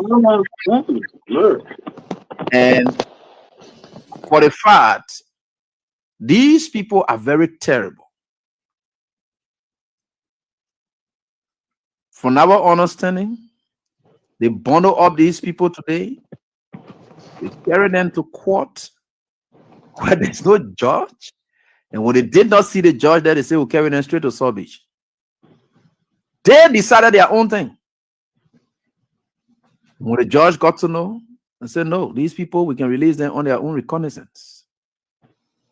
So if the judge had been there, that would have been the case. They wouldn't have gone to South Beach. But because Unity Party people, they are the law and gospel unto themselves. They determine who goes to jail. Nobody needs to get order for anybody to go to jail. They can just determine that they just bundle you up, they carry you to jail, and what you saw today. Look at how shamefully it was that they have to again release these people on the order of the judge. What's the issue about this country? Anyway, I don't want to talk much. There's some things I wanted to talk, but let Isaac talk. We'll have the interactions tonight, and I will ask Isaac Jackson because he's supposed to be going to do a piece of work, and I taught him to just come on tonight so that we can just have this conversation, and I surrounded this. So we are very happy that we are here tonight. We are grateful to the Almighty God. There are a couple of sensitive information I will share with you subsequently. So Isaac Jackson, and he's not here, and Anthony Isaac W. Jackson. How you doing, boss? How's everything with you? Thank you, Abby. I'm glad to be on your show once more. I'm glad. I'm in excellent health. You know, we had a passing conversation. He said, "My man, it would be good to come on." That's why I'm here. But like we said before, I don't know why my phone keeps going down. Like we said before, there is now substantial evidence, incontrovertible evidence, to show that Mr. Bouaka is incapable of running the Republic of Liberia, as demonstrated today. You know, one thing that Bouaka is trying to do is to take away attention from the level of intolerable stealing that he, Bouaka himself, is engaged with, along with his son. I think today was a sad day for our country, that once more we saw Mr. Bouaka urinating on the rule of law. He and his police people. Not only that they violated the sanctity of the residence of a former president, that they should be according some level of decorance or respect to. They went and arbitrarily abused the right of a woman who is almost in the age of 70. It shows to you that these people are heartless. Even though Bouaka, under his administration, he thinks that when Mary Bro, a former mayor of our city, who was reputed for cleaning the city unmatched by anyone, that because there's an investigation involving her, they will remand her to common prison and eject her from the home of former President Seli. This is intolerable at every level. Because he's, man, bro, it's not running away to any place. And anybody who is sensible should take into consideration her age and her contribution to the republic. Something that Mr. Bouaka's son will not be able to do today. In less than 2 years, Mr. Bouaka's son is breaking on liquor table that he is a millionaire, that he's richer than George Weah, because he has 50% share in Medtech. There's useless company to the Freeport that say, I don't know what is it they're doing over there, any other Liberian person can do. Is it doing what? Destination inspection. 50% share. Bouaka is not concerned about the corruption involving his son.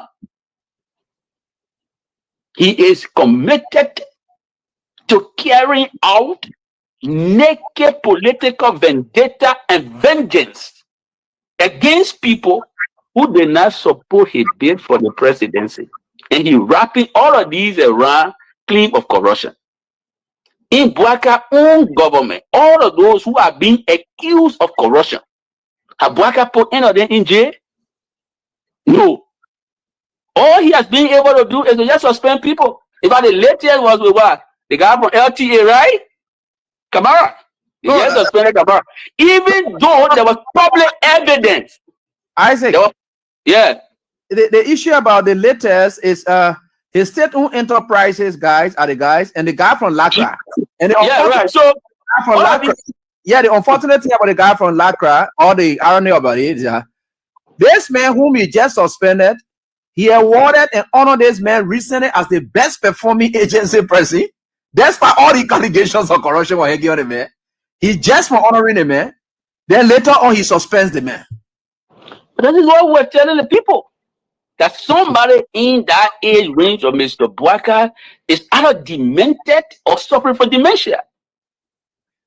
And it was a problem that was inflicted on the country by some of our friends.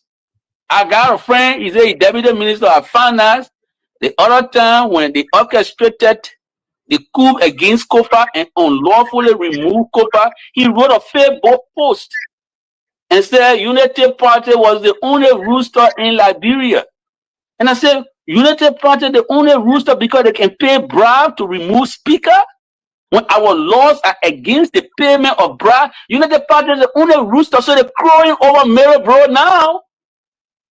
Mary Bro, our former respected city mayor, who served that post with an unparalleled distinction, clean our city, introduced a civilized way of parking cars in our city.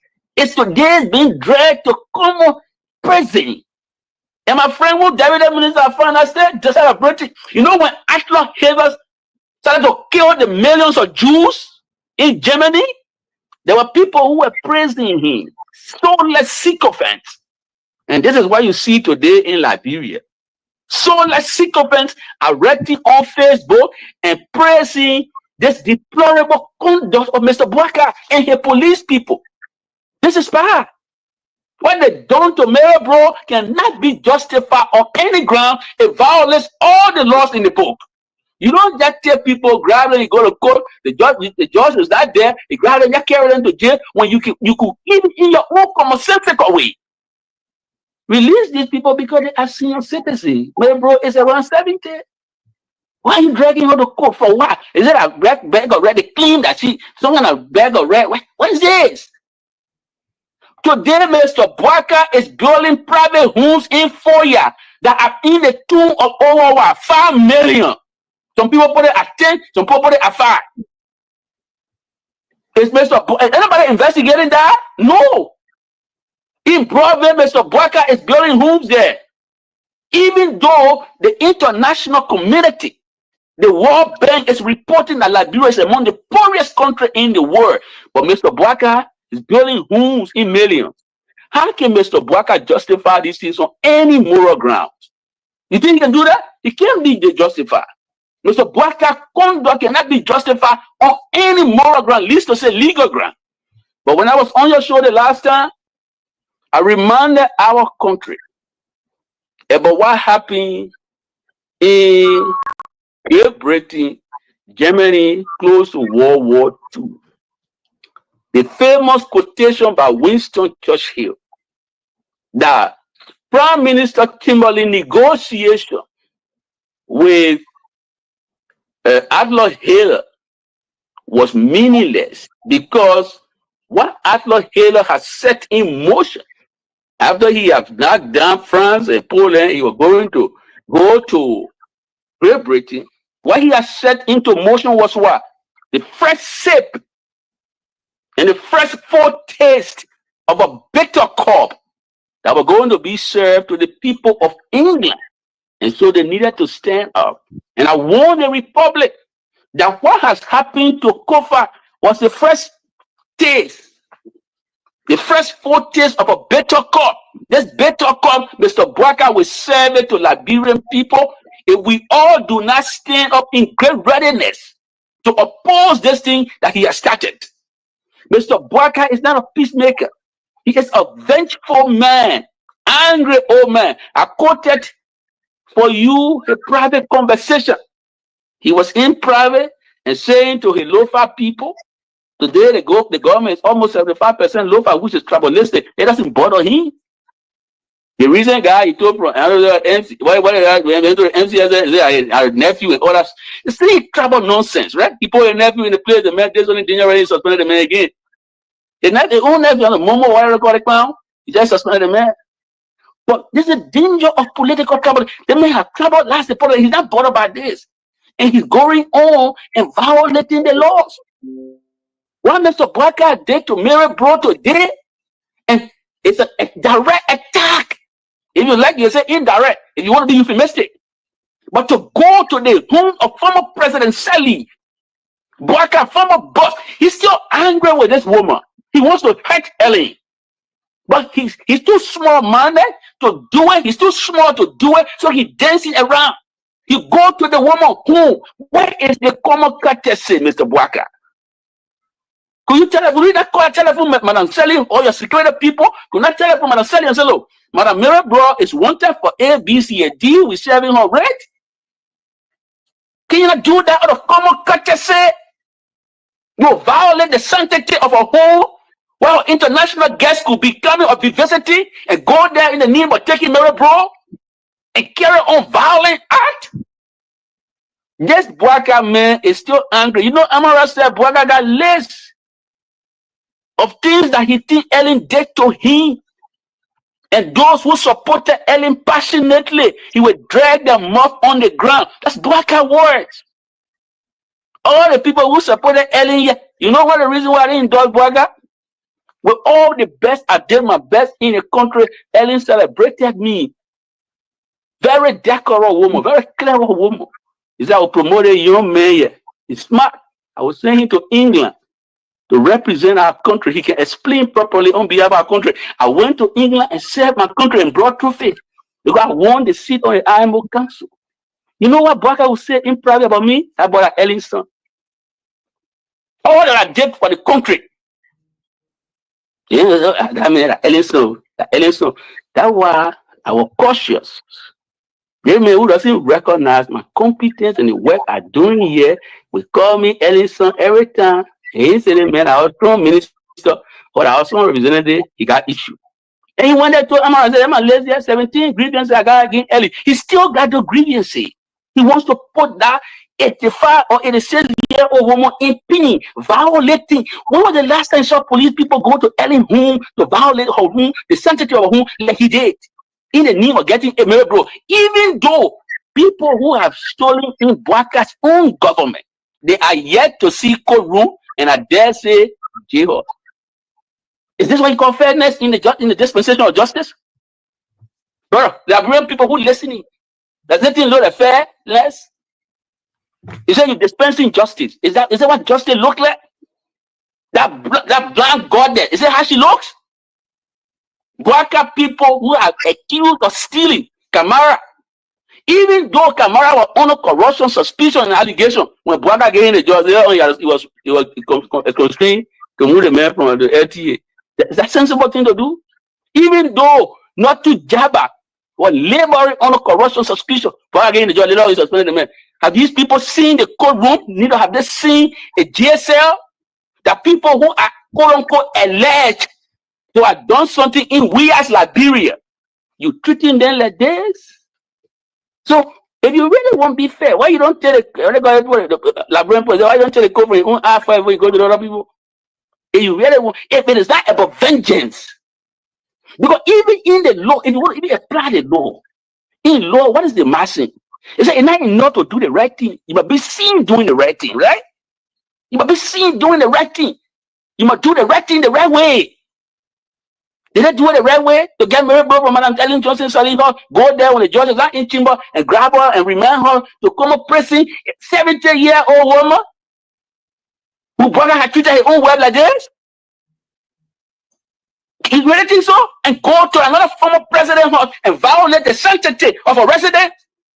He still wants to pin Ellen. That's what she's doing. Is that a mirror, bro? That Ellen Bouaka is attacking indirectly. That's what he's doing. He doesn't care about her feelings. He doesn't even care about Ellen Mary Bro, the Ellen best friend. He doesn't care. He's on the throne now. That's the level of ingratitude and vengeance that go in the man being. The man blood run with vengeance. He's an angry, bitter man. He's not contented with the presidency that he won. Look, brother, if Bouaka had any energy, one energy to develop Liberia, he would spend all that time on fighting poverty in the country. Instead of fighting poverty in the country, what Bouaka doing is what? He expanding poverty across the country. He shamelessly go to BBC and try to gain justification why he should fly a private plane in a country that is ranked among the poorest country in the world. If you ride private plane in the country that is ranked among the poorest country in the world, are you really fighting poverty or you expanding poverty? Because the little money that's supposed to go in the interior to build schools, to put medicine in the hospital, those money have to be used to finance your trip. And even though private plane you've been flying, no return, zero return. Countries that have private plane, when they wanted to fight poverty, they granted the private plane. For example, Tanzania. Tanzania has a private presidential jet. When President Magufuli took over, he said, I will not fly this private plane because it will cost the country too much. I will fly a public plane. For some time, about 6 months, he didn't fly I said Tanzania own private plane. He didn't fly. His cabinet was grounded. They were not going to international meeting. He said, we'll raise the money here and develop our country. That was Magufuli. 2015. Check it, Google it. Today, Bouaka not doing it. His only interest is for comfort for himself, not the Liberian people who voted for him. That's why the last time we're here, I called on Liberian people. I said, this thing you see Bouaka doing, he's serving people this better cup. This is the first stage of a better call that Bouaka will serve people. He started with Kofa. Even with Kofa's unwillingness to work with Bouaka, how have Bouaka treated Kofa? Disgrace him, put a lie on him. They are not paying, bribing witnesses. The government is accustomed to paying bribe. The bribe lawmakers to move the move Speaker Kofa. They are not bribing witnesses to falsely testify against him. Something that Bouaka himself did to Cummings. This is a better court. This is a better court. It doesn't start with Kofa now. It coming, right? Where they accuse Snow, say, oh, bro, and I thought about you, blah, blah, blah, blah. Today, Snow, he went to the jail. They asked Snow, why are you coming? Why having the way, bro? No comment. Hey, Snow, you still talk about bombing. Former President Sally is a resident of that place. He's a former leader of our country. He headed ECOWAS too. Former leader of ECOWAS. In fact, still a towering figure in the sub-region. You couldn't say that was wrong. For whom were violated? He said, no comment. No, why you not comment? You can't say Bouaka now, or what you thinking? That thing Bouaka do, you gotta say that, say no comment, you gotta think about it. If we don't muster the courage, if we see evil and pass over it and say no comment, brother, it's what Malcolm X, right? He said every time we bite our lips to avoid giving offense, he said evil will triumph. Every time you bite your lips because you want to make Bouaka feel bad or you want to accuse you again, evil will triumph in our country, and we can't allow it. This is the first taste of a better court. The cup is going around now. It's going to Ellen who? It's started with Josh Weah, right? Samuel Tue. You say, oh, you're not let Samuel Tue. You're not found. You're not there. You're not there. You can say anything. You let Samuel Tue. But to say Samuel Tue to security money, even in America, security money is not justiciable subject. To explain, to accuse someone of eating security money, you are now saying that come and put government secret outside. And Bouaka said, I don't care about government secret. The fact that Samuel 12, the finance minister, is not on it here, he will go to jail. And behind it, Samuel 12 got a bone, they try to violate the bone, challenging the bone. What is this? It's a better cop. That George Weah finance minister. If you attack George Weah finance minister, you indirectly go at the man. From George Weah finance minister, now you go to George Weah foreign minister. Then you go to Ellen Wah, TSA director, and her former state mayor. That's Bouaka. He's carrying the better cop around. He's carrying that better cop around. No level of professionalism, no level of fairness is associated with what Mr. Bouaka is doing. This is naked vengeance. He's a better 80-year-old man who has no regard for decent standards. He is unfit. And what I think the Liberian people must need to do in the wake of the impotence, in the wake of the impotence of the national legislature, the Liberian people need to stand up and tell Bouaka enough is enough on July 17. This is the date to get Mr. Bouaka to pay him in his own coins. Enough of this nonsense. If he's unfit to lead the country, he got to step aside. How shameless was it that we have a legislature now that is making law to declare something that the Supreme Court has declared unlawful to be lawful? Anybody, can you wrap your head around this? Everything that the Supreme Court declared unlawful, that orchestrated clown that Bouaka inflicted on the people, he said he's making law that what the Supreme Court declared unlawful and unconstitutional, it will be lawful. Have you seen that thing before? Nowhere in this law school that I went to in Liberia and in England that they told me, say, the law, a general principle is that a law can go beyond to protect criminality. Nowhere. Laws are always forward looking. Laws are prospective. I want to say the law in British society, the law is a progressive science. They look forward. The laws are now retroactive. That's a general principle. Laws are prospective, they are not retroactive. You can't make law to cover the bad thing you did yesterday. That's not a general principle. That's wrong. But these people are so shameless, they are so soulless. That they will sit over there, we pay them to make law to cover their crime. Something that the Supreme Court had declared unlawful already. How can somebody do this? What kind of nonsense resolution is that? So since the legislature is comprising of kudos on Mr. Bouaka, what the Liberian people now need to do is to take that power, because that branch is going to be the people's branch, right?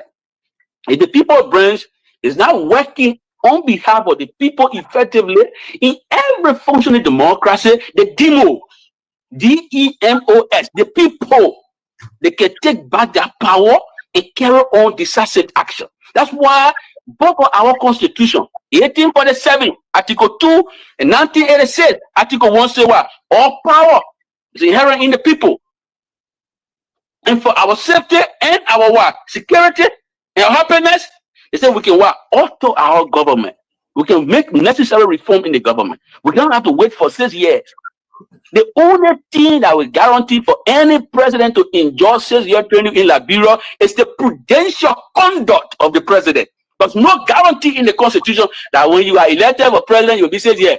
No, there's no guarantee in the Liberian constitution, both 1847 and 1986. No guarantee. The only guarantee is when you work for the safety and the happiness of the people and conduct your business in a prudential manner.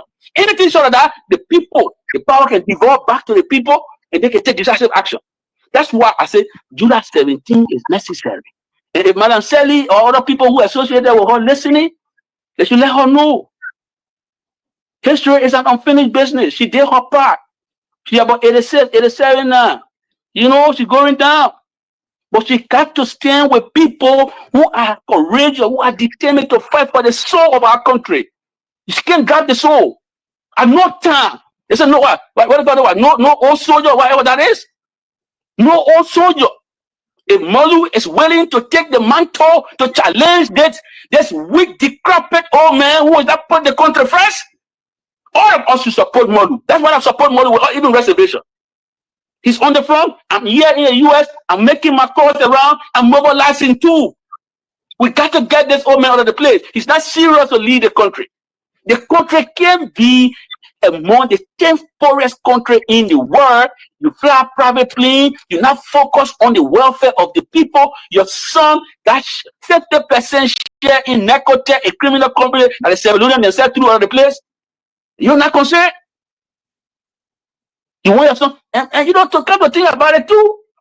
Your son got to be doing what he's doing because his father has never been there for him. So he said, oh, son, we got an opportunity. Let me massing now. That's what Jojo is doing. Because Bouaka has never been there for his children. If he was there for his children, they were not going to substandard schools. All the Bouaka children went to substandard school. No, they didn't want to any Ivy school. Even though Bouaka leached on the governments, federal government, for 45 years, he couldn't find the resources to send the children to good schools, Ivy League school. They all went to poor quality schools. Bouaka children, check their school record. That's what he will do to Liberian people. He's not concerned. So Jojo said, but send the opportunity can let me just steal as those stealing going out of fashion. 50% share in what you call medtech. 50% share in medtech, brother. That's what the claim is. Bouaka investigating it? No. No. Is anybody in the country looking into how Bouaka got money, even though the public record is that Mr. Bouaka was a retiree and a pensioner who could not afford his own hospital bill? How did he not get money to be building $1 million home in Foya? How did he and where did he get money from to be building retirement home in Broadview? Anybody investigating it? You think the earnest money he gets it? It's not honest money. He's stealing too. Who instructed Brother Graceway to go and tell how they call it National Social Security to Bouaka for Bouaka? By the time they won the election, the first thing they did, right? The one Social Security told them to Bouaka, the Bouaka and SUV. They see Bouaka would dismiss somebody for buying expensive car from Congress. They already have Leonin Ball. Today, what Bouaka is himself doing? There's no moral consistency in Bouaka conduct. You dismiss Army Moda for buying your zero car. You turn around and buy 1.1 million bulletproof Jeep. Are we supposed to dismiss you? Yes, we supposed to dismiss Bouaka. We should dismiss him. So the country, brother, I'm glad you have me here tonight. I know you want to ask some questions, but there's no consistency in Mr. Bouakar's conduct. If Mr. Bouakar wants us to take him seriously, that he wants to fight corruption, let him come clean. Let him give us the transparent record about the horses he's building.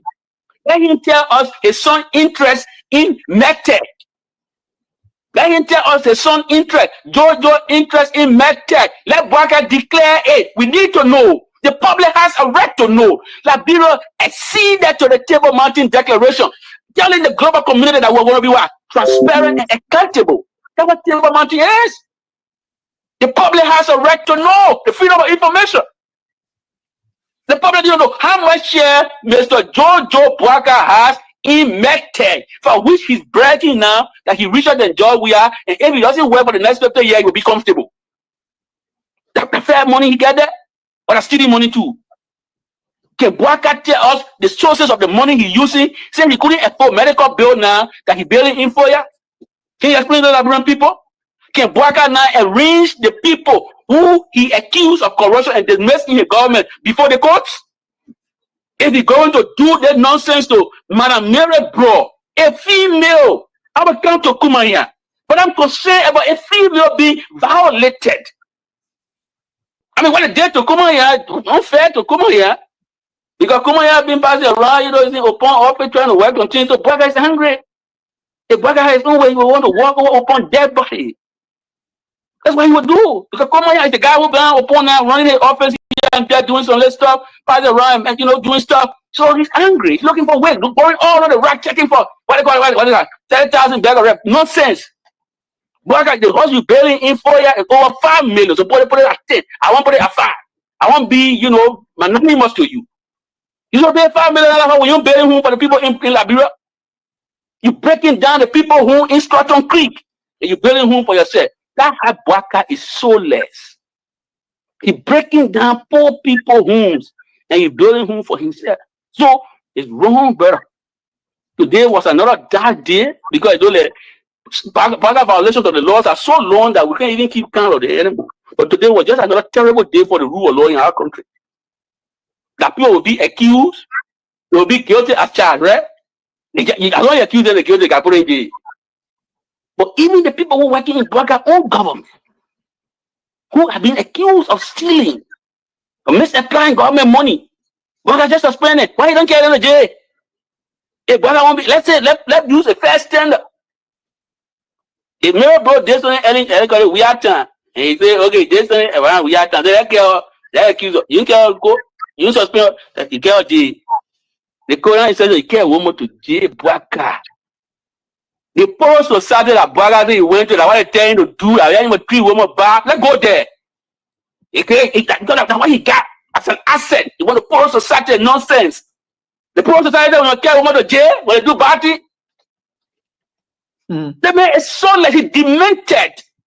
He tried to drag the country down to another disastrous path. I told the Liberian people that this man was unfit to lead the country. That I was willing to forgive because that man could not lead our country peacefully. I see a video training, I know it's a Nigerian pastor or whoever person is predicting that man is nearing his grave. Is this the legacy you want to leave behind? Is this what you want to leave behind? People who helped you yesterday, Mary Bro must have put some good words in here for you.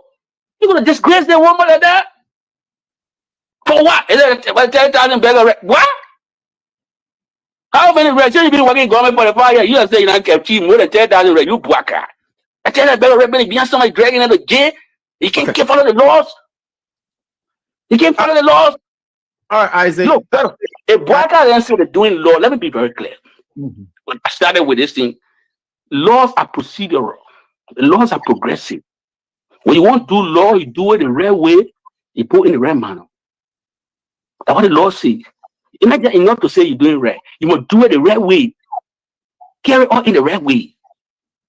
The same thing, the violator covenant right over there, they torture the people.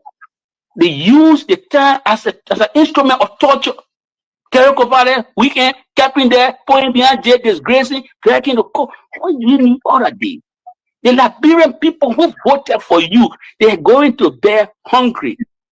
The Global Hunger Index say over 2.3 million of Liberian people go to bed hungry.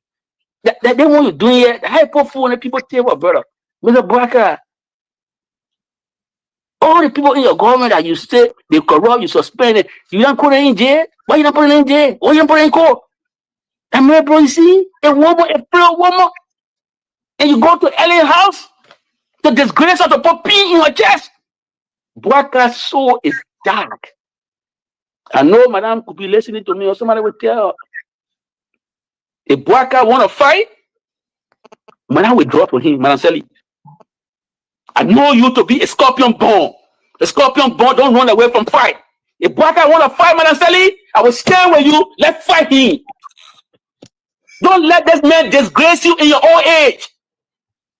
That's what Barker doing. He will coming to you. This is a bitter cup that Barker is serving. He has said we are two of agents. We are agents have been served. And we are still thinking Barker joking. I tell you we are already, but we are.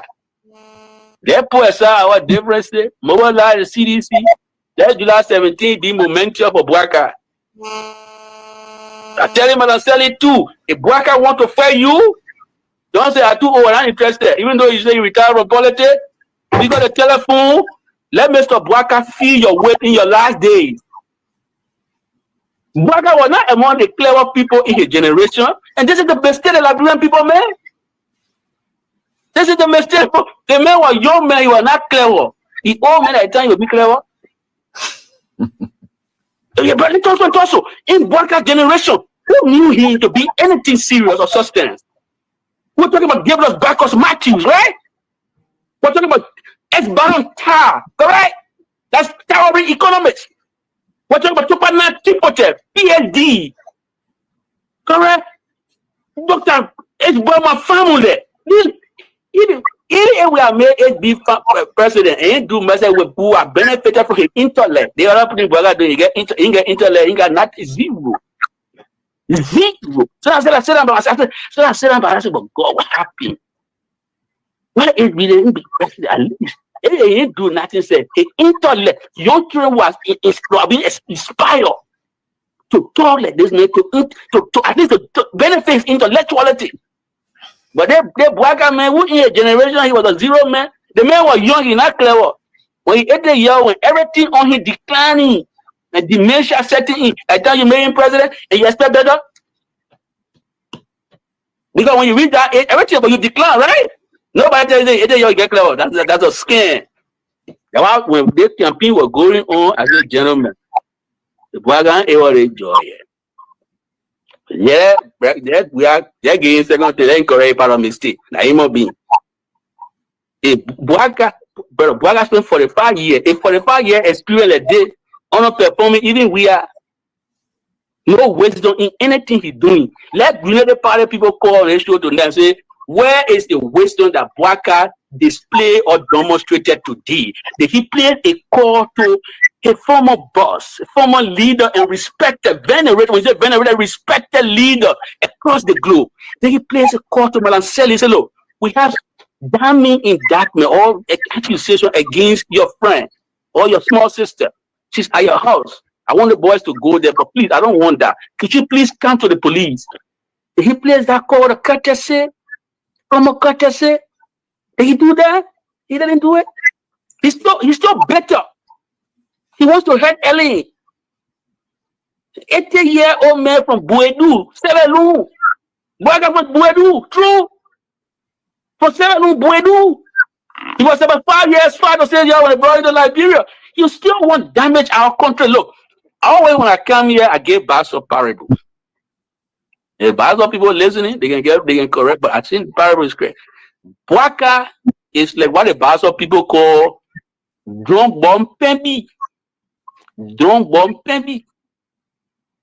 What drunk bomb pemby mean in Basso is drunk bomb pemby is like a hole under the barrel of the ore. Drunk is a barrel, right? Drunk bomb pemby. Me is a hole. The hole under the barrel of the ore is not interested in the value of the ore. It's only interested in destroying the ore. That's what Barker is. Barker is an 80-year-old guy now. 5 years old. He came from Sevelou, Buedu. He came to Liberia. He doesn't care much about Liberia anymore. He's 80 years going down the grade. So for him, it's about getting even with the people who must have hurt him yesterday. And if that means it will destroy Liberia, let it be. That's what Bouaka is. I don't care. Hell, even though Liberia has been magnanimous and good to me, even though Liberian people were hospitable, I went to the school, CWA, I interacted with the children, the Colombo children. They gave me the podium, the respectable place.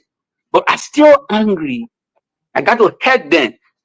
If it mean whatever mean that, hey, if they come to sport, let it sport. I don't care. I'm a jump on baby. I'm gonna get my ball.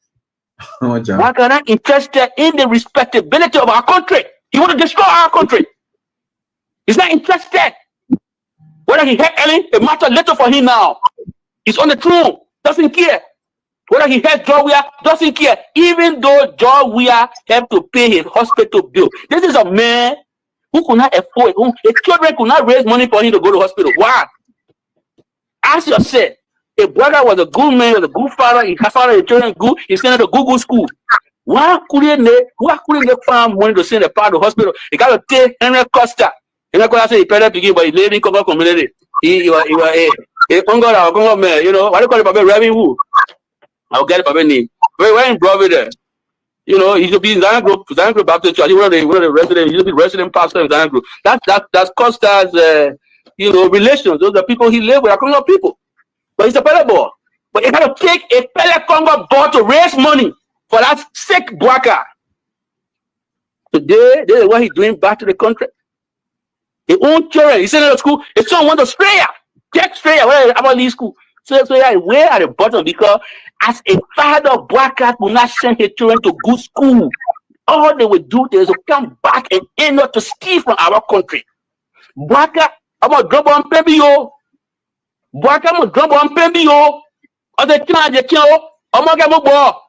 Bouaka is a whole under the barrel of this all. He's not interested in the forward advance of Liberia. He wants to destroy the country. That's where he is. That's where he doesn't care anymore. He has succeeded. So for him, it doesn't matter. If people get vested and you go, that hey, that the country was small, that mean they're not interested. That's Bouaka's attitude. It's an attitude of carelessness. Don't care a flip. But we got to find a way to get him out of the place with minimal problem. And that's why a peaceful protest is important now. To tell Mr. Bouaka enough is enough. If you meant anything serious, you are going to do it in your first 2 years. The fact that in your first 2 years, you're not interested in lifting Liberian people out of poverty, you're only interested in your few tribal people, we got to tell you goodness, have a nice day. Let's run the country in a way. Look, Bouaka is not 1% of the former leader of Zimbabwe, right? Giver Robert Mugabe, very respected Papi. When he got older, you know, if there's the capacity started declining small, you want to turn over power to grace. The guy said, no, you can't do it, oh man. So it's not right. They impose Zimbabwe in fleeing, the respect for the talking out of the place. Embassy man, why go around and say, we're not going to put it going in for great business. They go ahead talking out of the place. Bouaka is not 1% of Mugabe intellect. Bouaka was not among the club people in general. The Bouaka Burma family are my witness on that one. Anybody who want to challenge me on this, that Bouaka doesn't have a Blamado degree and he was clever in the progressive community, the 8B and myself will stand on one side and say, now you're talking a blatant lie on the belly of the devil. Bouaka, the only thing that brought him the permanent was that he love man, he did agriculture, even the agriculture they live in the charters. Oh Ellen Stelly leadership, Bouaka, one of the ministry that was on Bouaka, agriculture. Did he do anything serious there? Zero. So that agriculture, agriculture, that skin, you can see him out there, brother. Zero. So he was not clever when he was young. He will not be clever. The thing can't down, it declined. So Liberian people, what Bouaka did today was bad. There can be no justification for what he did today. Bouaka is a drum bomb pimby. He's like a hole under the barrel of a good ore. That small hole under the barrel of the ore is not interested in the value of the ore. He want to destroy the ore. Bouaka is not interested in lifting Liberian people up. He's only interested in his son. And he think when the people get angry and destroy things, it's not his business. He will still have the money. He will still steal enough money. We got to stop him. We got to do it in a peaceful way. And that's why it is important for Liberian people to join the rally. Enough is enough. Now it's the time for the Liberian people to speak their truth, their own intimidated speech. They got to give their own intimidated position. That's why the Greek called paisia. You got to talk. The Socrates called paisia. You're all intimidated. Now it's the time to stand up and speak your truth and say, enough is enough, Mr. Boaka. 2 years is not the one we see that we wanted to be for the next 4 years. Have a next day. Either you do right or you have a next day. So we're getting option to do right by the people. Mr. Boaka, you either do right by the people. You got to call Madam Sally, apologize for what you did to her. You violated the sanctity of her home. It's wrong.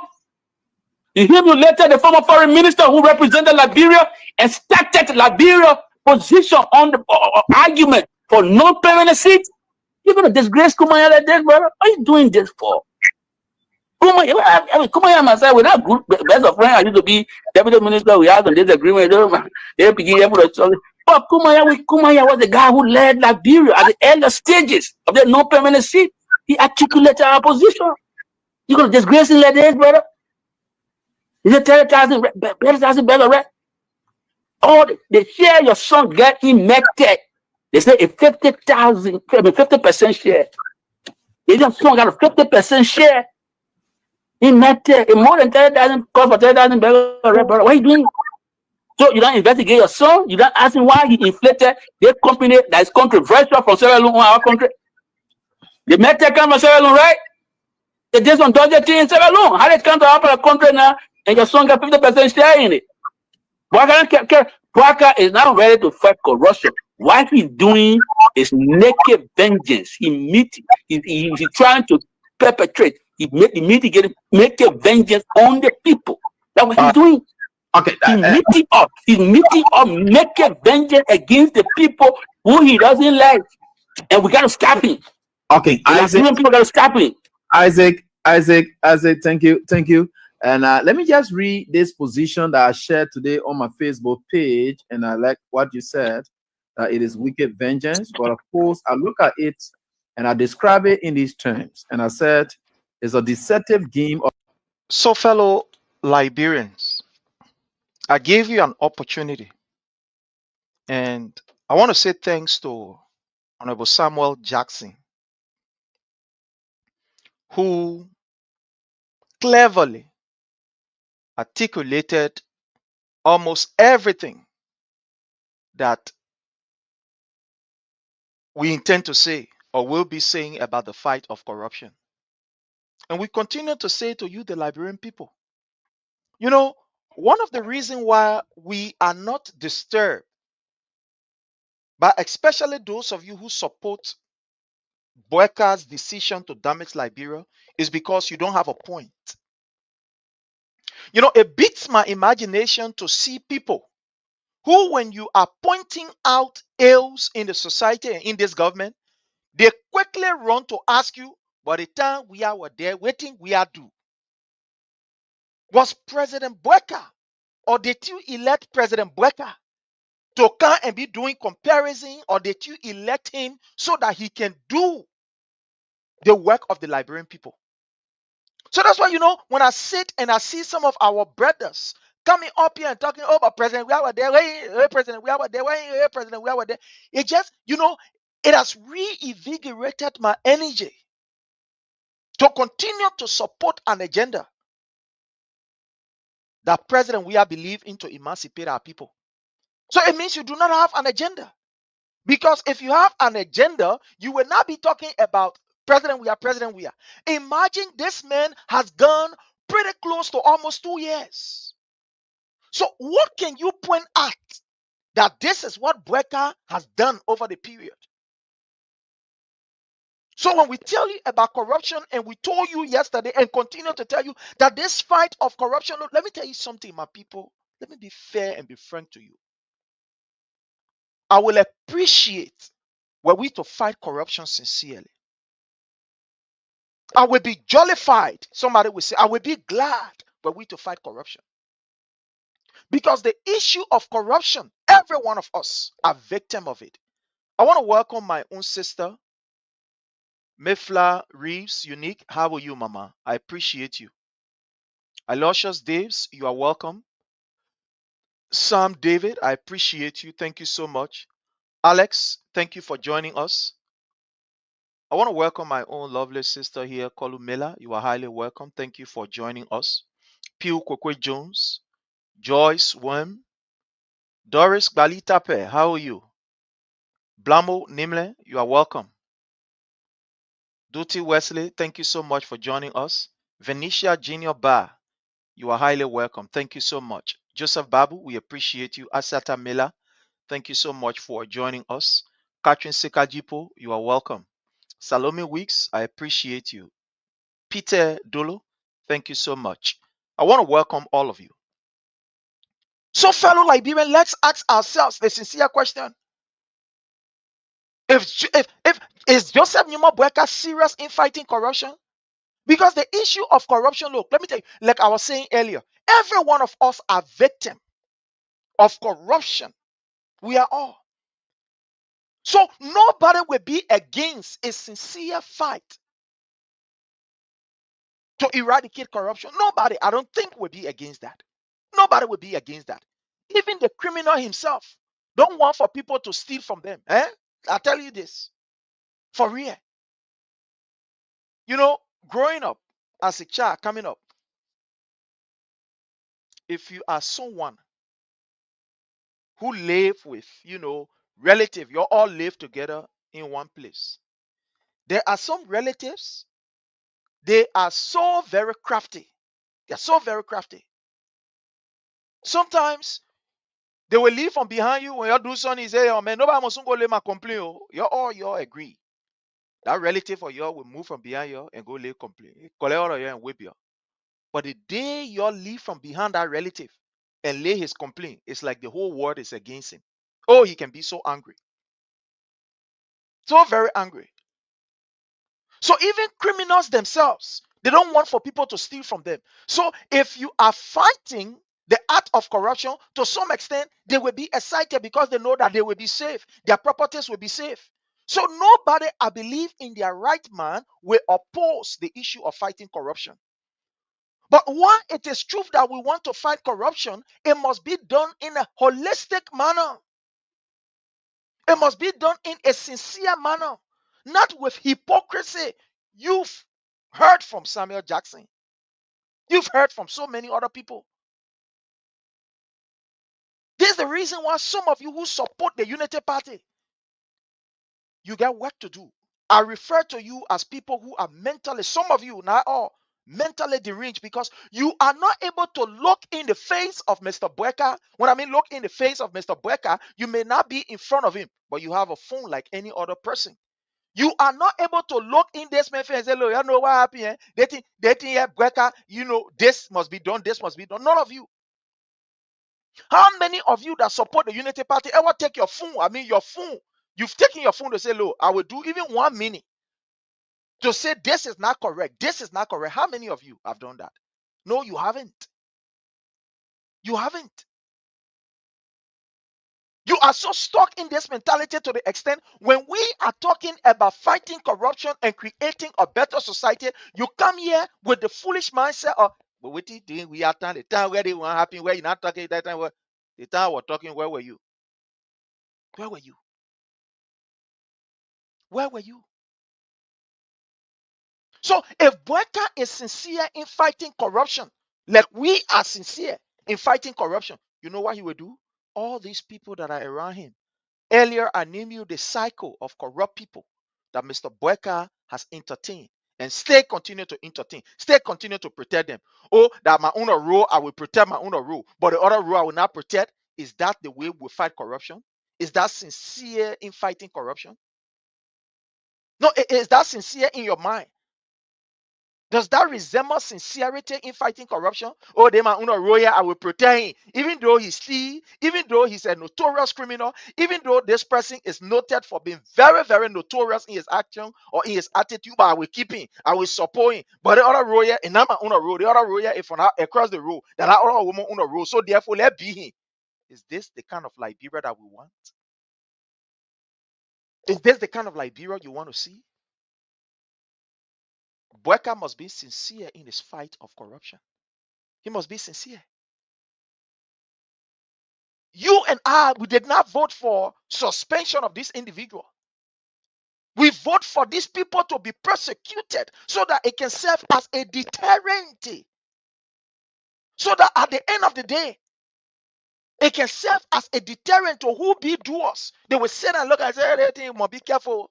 But you look at other people, look, Mr. Boyka agenda is against the CDC. Mr. Boyka has this agenda that I will do everything as an 80-year-old plus man. My legacy will be to destroy the CDC. And oh man, you can't destroy the CDC. You will fail, but you can try it. You will not succeed. You can't succeed. I don't care how you fight. I don't care how strong you fight. You can't. Success is not in your favor. You cannot fight the CDC. Because you know what? The CDC is not in the pocket of any individual. The CDC is not on the couch of any individual. The CDC is not on the political plate of any individual. The CDC is the People's Party. It's the People's Party. The CDC is not the party of the bourgeois. The CDC is not the party of your so-called political elites. Or the CDC is not the party of the poor people or the rich people. The CDC is the party of the mass of Liberians. Both poor, rich, ugly, fine, strong, etc. All of us make up the CDC. So a Boyka who has failed to even fight corruption, right, to tell you to look at a white face. Just like Nima Boyka is not even strong enough to look at Katumu Boyka and say, the other one that you do, Oma, it's not correct. It's not correct. To take money from people in the name of Fair Lady Scholarship, you take people money, it's not correct. Boyka does not even have that ability to look at his own wife. The last person you should be ashamed in front of is your wife. Because what do we have from her? So if Boyka does not have the tenacity, that fortitude, that energy to look at his wife and call her and say, oh man, they think what you do, it's not correct. The other corruption thing that happening in your office, we got to take action. If Boyka cannot look at his wife to tell him, say, man, they think what you do, it's not correct, then he won't be down there for us. That man will take care of us. No. Let's be sincere now. I want you to put aside every other thing and be sincere on this. The least person you should be afraid to talk to, the least person you should be ever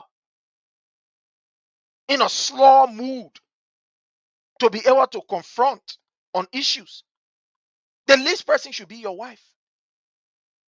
But if Boyka is not able to look at his wife, Marakatumu Boyka, and say, the woman who is living today because they took somebody kidney, they did investigation against it, we saw nothing happen, he did this, that, other thing, that other story that will come to it. But at the end of the day, Boyka is not able to look at his wife and say, the money where you took from the people here is not correct. Can't look at his wife and say, man, they want a corruption, we'll take action, this, that, other thing. Then that against other people, he will take action. So Boyka fights against corruption. My people, it is not sincere. It is not sincere. What Boyka is doing is trying to get at the CDC. That's what Boyka is doing. What Boyka is doing is taking the attention of the people from a substantive issue. What is actually relevant now that we should be discussing? We should be talking about employment opportunity. Why is there no employment opportunity for Liberians? When this man told us that our children will not be on the street. When this man told us that our kids will be well protected. When this man told us that our wives, our sisters, and our brothers will no longer be seen on the street. That he will give them a dignified living. Is this dignified living that he's giving Liberians? Is this the dignified living that he's giving Liberians? Breaking people's houses around the place? No, that was Bueka's statement. You know, like I said, I like to be in studio because when I'm in studio, it's where you hear what you're supposed to hear from the people who you're supposed to hear it from. Bueka said it, that our children will not have to worry themselves, be out there, that our children will be given dignifying life. That Bueka said it.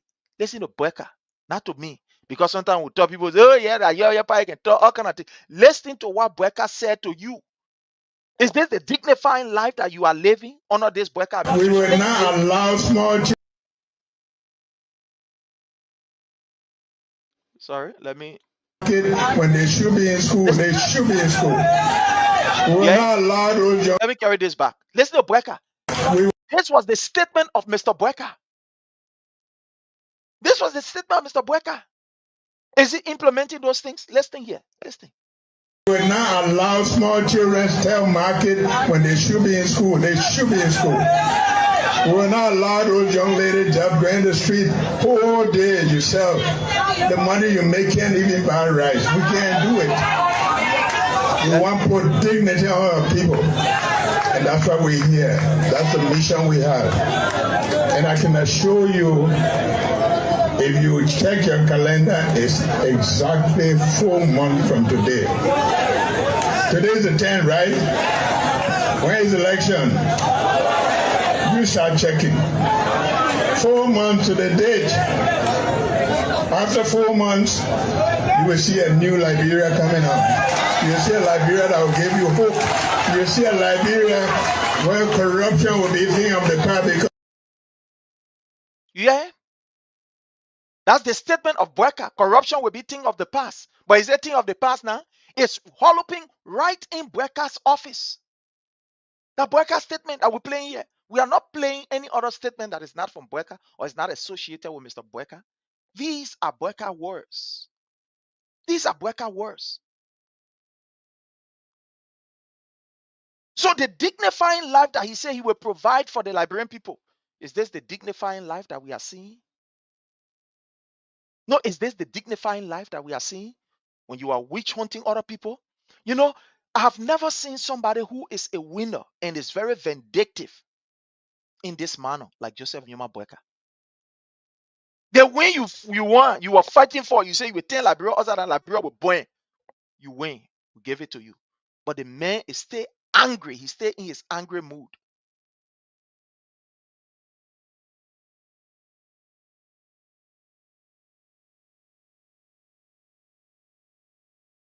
The man is still in his angry mood.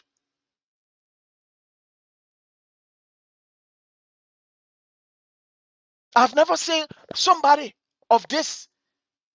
The thing that you're looking for, you get it, but you vex, you just vex, you're running after people, Look, Bueka, like I said to you, you cannot destroy the CDC. If your fight against corruption is a fight that you want to target the CDC, you will not succeed. If your fight to fight corruption is a fight that you want to target certain group of people, you will not succeed. If your fight that you are fighting corruption, you want to do it because you want to satisfy a particular political base, you will not succeed. But if your fight is a fight that is holistic in exposing, fighting, and ensuring that corruption is eradicated, then you will succeed. But from the way that you are proceeding, there is nothing that we can see as a surety that yes, you are serious in fighting corruption. Your fellow Liberians, these are just my few words on corruption.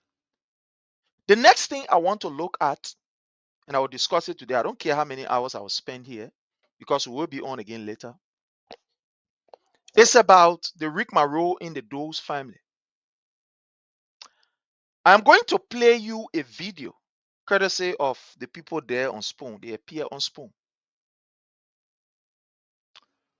From what I have gathered so far, from what people explained to me, blah, blah, blah, and what I heard, it is terrible. You know, what that happened to The late President Samuel Kayando and his wife are, as an individual, as CAs, have been disrespectful on the part of this government. Somebody will say, Prince, what are you saying? And I will outline to you why. What had just happened, I saw it as me as an individual, I saw it as a disrespect to the memory of Doe by Joseph Newman Boyka. And these are my reasons why I'm going to take my own time. After this, probably I'm going to open the line. Those who want to call. If not, I'll close it for a day. Whether I like it or not, whether I believe it or not, President Samuel Kayando, to others, they will look at him as somebody who was evil, devilish, vindictive, blah, blah, blah, and stuff like that. To others, he will always be a hero. He will always be a liberator. He will always be that identical savior to them. That's how others will look at him. Like many other people who have gone before or who have passed on. Some of us will have our own, categorization of who they are. We categorize them in the way we think about them. But others will continue to look at them as who they look at them to be. But there are certain things that you cannot take away from those individuals. Their contribution to society. This is why I'm saying that the former President Samuel Kayando body was disrespected by Joseph Newman Boyka. The first thing is, this is not just the burial ceremony of Madame Nesse Bido. This is not just the burial ceremony of Madame Nesse Bido. According to Joseph Newman Boyka, or according to the government of Liberia, it is the reburial of the late President Samuel Kayando. So if it is the reburial of President Samuel Kayando that you want to do in an appropriate manner, the first thing is the information dissemination of this process was very poor. Even though there were money given for this particular process, $100,000+ was given. The dissemination, the way the information was carried out, it was very poor. And it was poor because of the same level of corruption. Dr. Jaso Jala, the Minister of Education, this corrupt woman was the person who was the head of this particular committee. $100,000+ was given. From information that we have gathered, the Doe family did not receive all of that money. What they receive, they got their own. The committee people got their own. Jaso Jala, and other people to share. We are talking about the reburial of a former president. So you want to have a ceremony of this particular president, the reburial. Let us look at the information dissemination first. There were not adequate information dissemination about the processes leading to those events. Not adequate information. And money, according to them, they gave 100,000+. There wasn't. Because President Doe was involved. If it was just Nesse Doe, that one would say, well, there's another thing. But because President Doe was involved, I think from all indication, adequate information was required to be given to the public. That is one. Number two, the late President Samuel Kayando, because he was involved with this, or because his name was in this, was not just a property of the Doe family, no. Was not just a property of the Southeastern, no. It concerns all of us as Liberians. All of us as Liberians. So since you wanted to do a reburial of this particular man, my question to you is, or the former president, my question to you is, was his family adequately involved into it? Were they involved? You know, I listening to the children of the late President Samuel Kayando who appeared, and I will play it. There were a lot of revelation that they gave us. A lot of revelation. And I'm about to play it. A lot of revelation was given. You know, Bweka is good at dividing things, bringing division amongst people. That's who Bweka is. That's who Bweka is. To bring division in things, tear things down, spoil it, divide it, destroy it. That's who Bweka is. And that's just what we've seen over the short period of time with Mamido and that of Joseph Nyuma Bweka. Joseph Nyuma Bweka is now using Mamido to bring rift, confusion in the Doe family. From what we gather from the Doe family, there are more than 30 children that belongs to the former president, Samuel Kayando.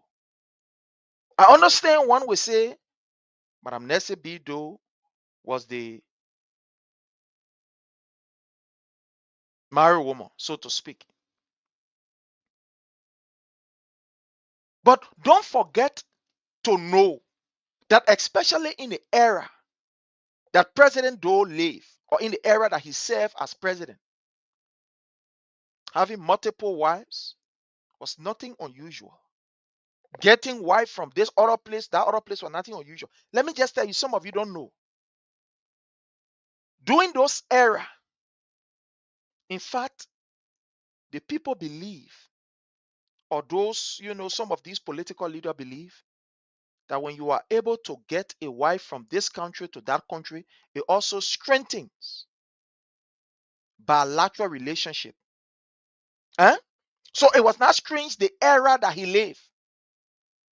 For a man like President Doe to marry a woman in Sierra Leone, or to get a woman from Sierra Leone, or to get a woman from Guinea, or to get a woman from Ivory Coast, it was not strange. Because in that particular age, in that particular time, the politics of those days, they believe that when you get a woman from any other country, that woman is a representation of that country. So it helped to be able to strengthen the bond between this country and that country. It's traditional. It's something that is normal to strengthen our relationship. Like, for example, when you look at the late Kwame Nkrumah, his wife, his wife came from all the way Ethiopia. She could not even speak proper English. You know what? It was done that way. African solidarity.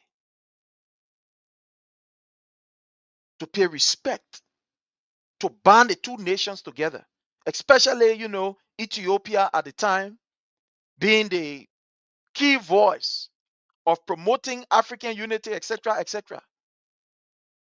So he took his wife from there. And at the end of the day, whatever happened, happened. So for a man, especially a president, to get wife in the other country here, in that other country, it's nothing strange during their days. It was nothing strange. It was nothing strange. What you know of, that's why you will say. That's why you will say. The one you know of, that's why you will say. So for anybody to think that those other children, because they were not given birth to by Madam Nessie B. Doe, so it means that they are not the children of President Samuel Kayando, then it's just completely stupid. It's just irrational for one to think that way. It's irrational. It's just very irrational for you to think that way. But to the extent that Mommy Doe will think that because her mother is Madam Nessie B. Doe, so therefore all the other children, they have no right to be around. You see, Mommy Doe is so vindictive That why she and Joseph Nyuma Boyka, they just pay her like that. She's so vindictive and so evil to the extent that Mommy Doe want to divide the Doe family. She believed that other kids that were born by other mothers, as far as she is concerned, these other people, she not regard them. That's why you see Mommy Doe is, she, even your own family, there are confusion in your own family. Her own siblings. Mommy Doe have put a wedge in her family to the extent that she believes that all the other people will not listen to them. We can't pay attention to them, but they are Doe children. But she have ostracized them completely. And the good thing about it, some of them are not really fighting for, any kind of permanent or because they know they are who they are. So they're fighting. They just choose to just go on. Because for the next, whatever how many years, they will live good. But for Mommy Doe to disrespect the memory of this man and his children, his blood, Mommy Doe, for money business, you disrespecting your father, you disrespecting your father, his blood, his other kids. This is sad. And I'm going to play you a video. I don't want you to believe it. Like I said, I'm going to play you a video. And I want you to listen to this video. Courtesy of Spoon. I'm going to take it from Spoon. I want you to listen. There are too many things that was revealed here. Too many plenty things was revealed. I'm going to play. And I want you to listen to this. You will hear it. See it for yourself. What happened? So let's go ahead as we play this. And I want you to listen. Friday with my brother, MK Doe Jr. was on the same flight, and my brother Matthew Doe was on that flight. And since coming in the country, I will be carrying it's it been a in lot front of because activities and preparation leading up to our father reburial and the funeral for Madame Nancy Doe, her mother. So it's a lot. I reached out to you. I know we've spoken. I will carry this in front. President, and I speak on behalf today of the Samuel K. Doe Legacy Foundation here in the United States, in the Washington, D.C. area. Speak on behalf. So you see that even Samuel K. Doe has a legacy foundation. His children have established it. But Mommy Doe, right? Like I said the last time, we got too many information. Yeah, Egypt. Thank you. Yeah, Kwame Nkrumah. Yeah, his wife came from not Ethiopia, but Egypt. Yeah, thank you so much. Thank you. Yeah, from Egypt. Yeah, from Egypt. Thank you. Instead of Ethiopia. Thank you so much for that correction. From Egypt. So his wife came from Egypt, not Ethiopia, but from Egypt. And she could hardly even speak the English. And that was because, they wanted to create that kind of bond, to put that kind of bond together. So thank you so much, George Soud, for, that correction. Thank you so much. From Egypt and now from Ethiopia, as I earlier, stated. Thank you so much. So the family of Doe, they have been able to establish what we call, or trying to establish, a foundation. But Mommy Doe feels that these other children, as far as she's concerned, they must never be given credence. They must never. And I want to tell you something. You see, one of the reasons why Mommy Doe is having issue with, how you call him, Zoe Penner, is because according to the information that we have gathered, Zoe Penner, we may have our issue with him politically, but according to the information that we have gathered, that people have given to us, this is what happened with this whole, how you call, Zoe Penner thing along with Mommy Doe. According to the information that we gather, Zoe Penner has always been saying that, look, my uncle, the former president, has so many kids. The family of the late President Samuel Doe has also been saying this. Our brother has so many kids. It is unfair for us to take a particular group of kids over the other family members. In as much as they are our blood, we must be able to ensure that we bring them together. We work with all of them. Mommy Doe, who is, the daughter of Madam Nesse B. Doe, has seriously frowned on it. She believes that the other children, they should have no right to anything that has to do with Doe, because as far as she is concerned, they were girlfriend children, according to her. And that's one of the reasons why Mommy Doe have a serious issue with Zopeno on the other side. Because she believed that what Zopeno is saying is that my brother, these are all my brother children. In as much as they carry the blood of Doe, they are my uncle children. They are my cousins. We need to bring them together. We need to find a way to bring these children together. And Mommy Doe is saying no. These children, as far as she concerned, they are illegal children. Sorry to say, I don't want to use some of the words. I'll be very careful. But according to Mommy Doe, they are illegal and they have no right to anything that has to do with Doe. And Zopeno, on the other hand, is saying no.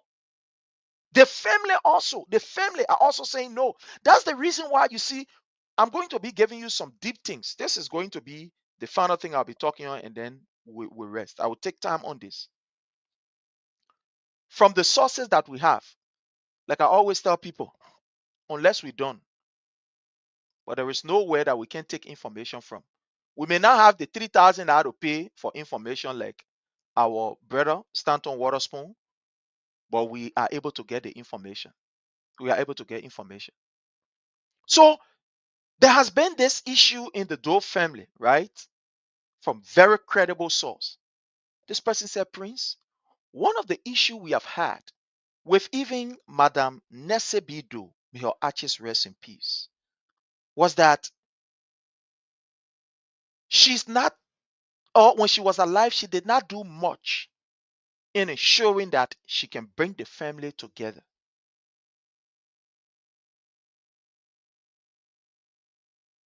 Madam Nesse B. Doe knows very well that there were people who the late Samuel Kyan Doe had a relationship with and had, kids with.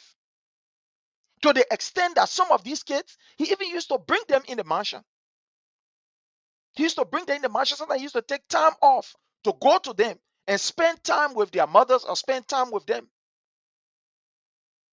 So when President Samuel Kyan Doe died, we, the family, we came together and said, look, Nesse, why it is true that these other people, they are also family members, but you now, you are the one that everybody look up to as the wife. And as per our tradition, you are the hair woman. So what we expect you to do is to work along with the family so that we can bring all of these children together. So that all of them can be one. According to the information, that's why I always say that sometimes there are certain issues I don't want to talk about. I don't like to talk about it. Because when I talk about these things, it will bring out some things. But this one is important.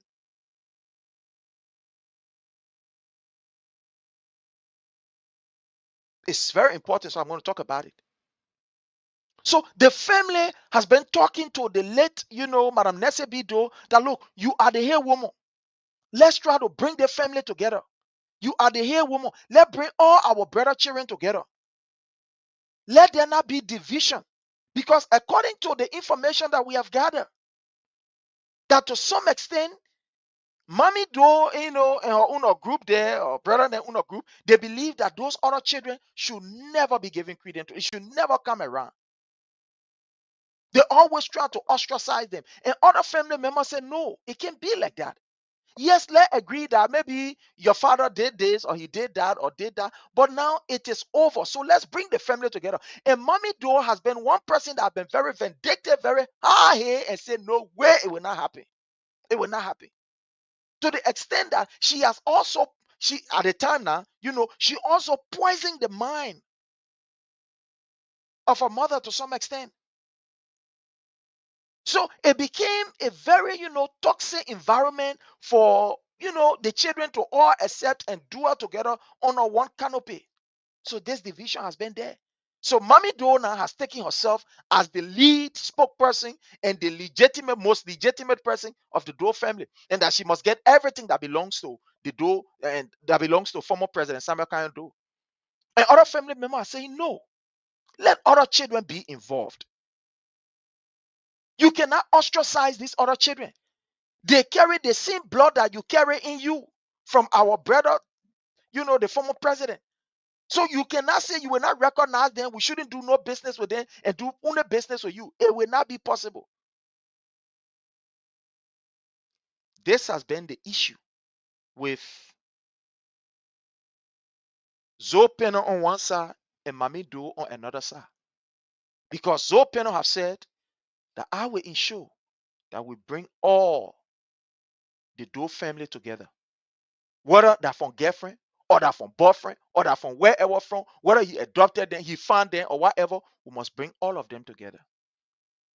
And that's what Mommy Doe has opposed vehemently and said, no way, it will not work, it will not happen. So this is one of the reasons when you see Mommy Doe is very angry at Zoe Penno. That's one of the reasons. But let's listen to this, and you will get to know in depth. I will explain to you some of the information I was giving. I thought not to put out. I will skip some and I will put some out, thanks to my sources. So let's go ahead as we listen to this. Behalf of my 12 siblings that are here in the States. So that's the first president I wanted to send. We've been watching from afar as these events have transpired in Liberia, and I understand 12 siblings that are here in the United States, 12 of them. 12. So even this identical family or this identical side, they are even fighting to bring their family together. Now let's go ahead. Let's listen. that our older siblings, Veronica and maybe Samuel, have sort of been the face of what's transpired over the last couple of weeks. However, I just wanted to make that clear that there are other siblings who are here. We've established ourselves in all areas of American government. I myself work for the federal government. We have individuals who work for other sectors of the government, defense, have individuals who are medical doctors. So there are other children who are here, and we have collaborated. We are together. We have a foundation. We have a lot of things that we have in store. You see, while Mommy Doe is fighting this thing and is going heels over heads to make sure that she is the only person from her mother's side, they should be the only people to be recognized. You see how evil this guy is? Look at the great potential that President Doe has out there. His kids. When great potential he has out there through his kids. Don't you think that this family, like the brother is saying, some of them are in different areas. Don't you think that they can come together and at the end of the day, they will be able to leave a very good legacy of this particular man on the shores of the Republic of Liberia based on their different connections and how well they are placed in society? Don't you think so? Don't you think that they can do that? Don't you think that they can have a memorial that will forever be remembered as the first native, one would say, the native president, the one who broke the glass ceiling after so many years, hundreds of years, one group of people serving. And this man was able to break that glass ceiling and became the first native president. Don't you think his children with such vast potential that if opportunity is given, don't you think that they will be able to come together and leave something very memorable for their father? Don't you think so? Don't you think that these children can even come together and say, look, we are building a hospital in Zwedru or in wherever place for our father, because they have the money, they have the connection, they are well placed in society. Don't you think so? But because of Mommy Doe, the way she ganga in their throat, she still a boom. That's why the person who gave me the information say that girl you see mommy do, that girl in which I'll tell you, but I said, Mama, is it they're telling you, Prince? And I'm a they're telling you, I say the girl in which she not correct. And one of the things that you were using was, anyway, let's go ahead. Listen. There's some things, sorry. I will not, yeah. For Grand Jita, for Liberia as a whole. So I applaud. I thank you for this opportunity to talk about the issues at hand. Thank you very much to you. We take Thank our you own to time your and listen. sister, and thank God for the team that have. Theodore. At hand. Thank you very much to you. Thank you to your sister, and thank God for the team that have, stay with us to hear you all. Again, our sympathy to you, like we told your sister Veronica, the entire family. It's a great program going on, by the way, and this network honor your family especially, and in respect to your dad and your mother. We want to say thank you very much for joining us. Now let's get into it.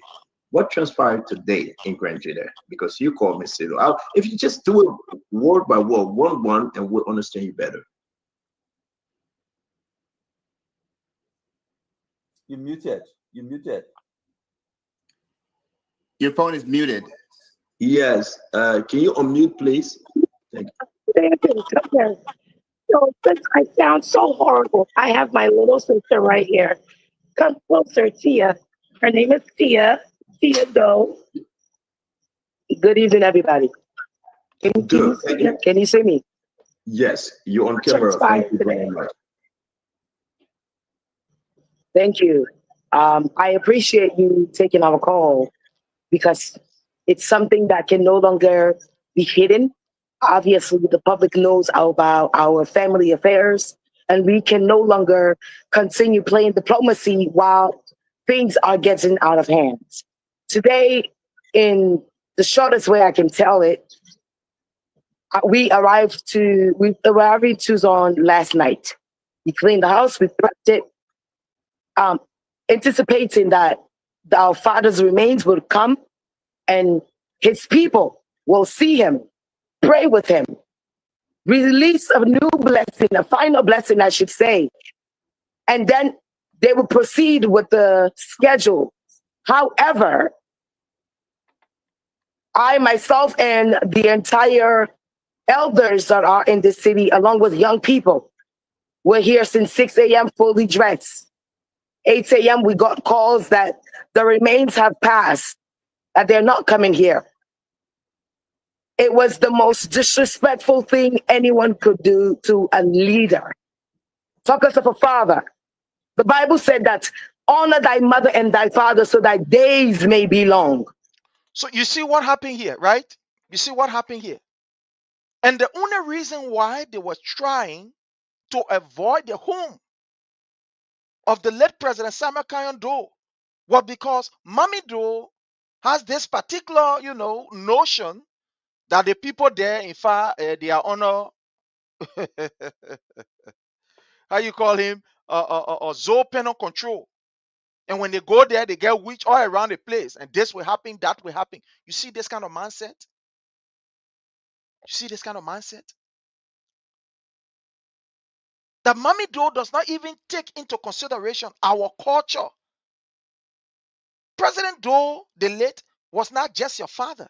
He's not just your property. He also belongs to us as Liberians. And because he was involved, that's why demand all of us attention. In fact, your mother, why is it true that she's your mother, but because she served as former First Lady of the Republic, so she is not just your mother, belongs to you. You cannot just be the one to dictate everything. Our feelings are also involved. Our feelings are also involved. So we can't just keep quiet and allow this to happen. So to the extent that Mammy Doe has already told the people that no, she ain't going to Tucson, we just pass with him. That alone was very disrespectful. And the only reason why she did that, because her other siblings, other family members were in Tucson. And he said that, look, let us have an activities here in Tucson. Let it come back. And it's normal. It's normal. I'm from Grand Cape Mount and Lofa, born in Mosorado County.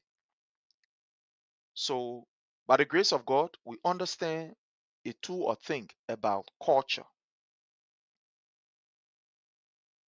based on the kind of person. There are people who have died in Morovia. We take their body and carry all the way to Quipman or carry to Lofa. There are certain people in our family that they've died. We take the body and carry to Quipman. We take the body and carry to Lofa. Where because it's traditional. It has some kind of thing to do with it, which I don't have the time to explain everything here about that, why it is important, blah, blah, blah, and stuff like that. Why it is important. But this is spiritual also.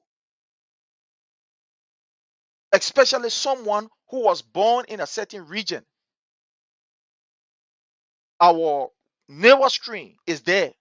There is a need for you to take that person back. You see, when you read the Bible story, let me go to Bible here. Those of you who understand the Bible. When the children of Israel was leaving from Egypt and going to the land that God promised them,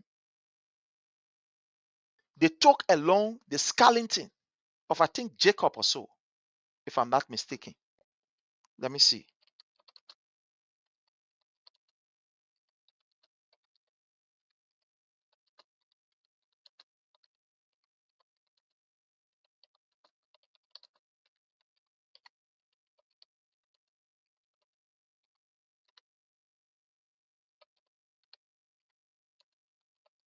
Just a minute.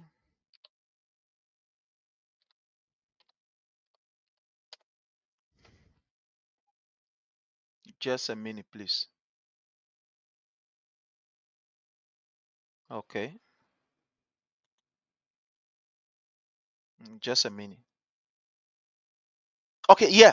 So at the end of the day, Jacob had told the children of Israel that when they are leaving the captivity or the land where they were held captive, they should not leave his bone back. They should take his bone to that land that God has promised them. So when you read the book of Joshua chapter 24, verse 32, it says, and Jacob bone, which the Israelite has brought up from Egypt, it was buried in Shemhead, in the trace of a land that Jacob bought for 100 pieces of silver from the sons of Hamor, the father of Shem. And this became the inheritance of Joseph's descendants. So there is a reason why sometimes it is important in our African culture, in our African tradition, which I said I'm not going to explain here because I am not talking about, why people must always. In fact, it is always good. Some of you, maybe you don't know that. Speaking from a cultural background, somebody who understands the culture and tradition to some extent, it is always good for you to go back home where you were born and do something there to some extent identify with the people, appease the people. Some of you saying out here, you allow yourself to be deceived. Somebody have told you that in as much as you are now a Muslim or you are now a Christian or you are now whoever, everything have been broken. You get somebody say, anyway, I want to speak some things, but I'm sorry, yeah, there are some things that I can't talk, but I want to talk. Don't be deceived. If somebody tell you, look, your family village has no power over you, or I don't know. I want to say something, but I want to find a way to say it. There are some things that I can't just say it raw like that. I want to quote it some kind of way. I want to put it in a frame. But basically, nobody should deceive you or lie to you. That some of the problems that you encounter or some of the successes that you encounter is not deeply tied with, your family, with your background. Don't be deceived. I'm a Christian. I believe in the power of God. I believe God has the power to do. But when you read the Bible, when you read the Bible, there are instances in the Bible where the Bible talk about restitution. That before you can get certain blessing, there is a need for you to do certain, especially people who did things, that there is a need for you to go back and be able to, confess, or be able to say, look, I am wrong to this person. And that particular thing will help you to be able to clear your way. Even in the book of Matthew, when you read, the Bible says, if you go to make sacrifice to God, or if you go present your prayers and supplication, and you remember that you have wronged somebody, it says, leave your prayers, leave your supplication at the desk there, or leave it where there that you're supposed to do whatever. Go back, look for the person that you have wronged, and be able to appeal to them and be able to settle score with them before you come back to make that sacrifice. When you read the Bible, right? Some of you don't know, but do you know that the Bible, it has some traces of tradition that is attached to it? There are some deeply traditional practices that are attached in the Bible. I know when I say this, some of you who are religiously inclined, you will maybe get inflamed. Even the Quran that you talk about, there are some deep things of tradition that is embellished into it, because these things that were written there, they were written by men, they were written by people. While it is true that we say they were inspired by God, they were inspired by Allah to write, but the people that belongs to tradition, they belongs to culture. So when you read both the Bible and the Quran, you get to understand that there are certain things of tradition that was involved into it. That's why Christ said, I have not come to destroy. I've not come to break down. I've not come to tear it, but I've come to modify it. So there are some things, even in our tradition, is deeply spiritual. That some of these things you can't do away without. You can't do away with it. They only modify them. We only got to modify them because, we live in a world where there are certain things, we got to modify. We got to do certain things, do this. We can't do that one. We got to do that one and stuff like that. But you don't forget about it. I'm going to give you this example before I get back to this. There was this guy. He went to school, graduated from the University of Liberia, engineering department. He had an opportunity to travel to South Africa. He went there for further studies in engineering and came to Liberia. When he came to Liberia with the hope, an engineer, not just ordinary person, an engineer with the hope of, getting a good job, especially going to the level of master degree, and whatever he got. I think he did aerodynamic or so, something like that. He expected at least he would get some kind of job somewhere. But this guy had tried everywhere, everywhere. To the extent that people who are not even, engineers, they were getting job in front of him. And with the level of experience, exposure, expected about what happening to me. He had walked all over the place. Nobody will get in just now. He will get contract for someone that late 2-3 months before you go, they take a contract for him. People will now want to employ him. And this guy went all over. He went churches, he went mosques, he did whatever. There was no way. It was one time one of his auntie came to him and said to him, look, my man, I understand what you are going through. You have tried, you have acquired this education, all of us happy off. But there is something that you have to do. And if you don't do this, your degree will almost be like a burden. You will not actually enjoy this level of education. You will not. You have to go back and pull this libation or do this and do that, and your way will be clear. He overlooked it actually and said, oh, we pray, we break this, that, other thing. Even when he go to pastors, they will tell him that, look, you got to do this, or do that other thing. He overlooked it. It was one time when this Omar came to him and said, you got to do this, you got to do that. And the Omar explained to him why it was necessary for him to go and be able to apologize and appeal on behalf of, his father, what his father did, even though his father was late. But this is the story. His father Hi, how are you? You want to sit down? Sit down, play up. Okay. So this lady told him, the auntie of his told him that look, before you could reach this particular far in life, you had a sister. This sister was very promising. I'm going to share this with you. This sister was very promising.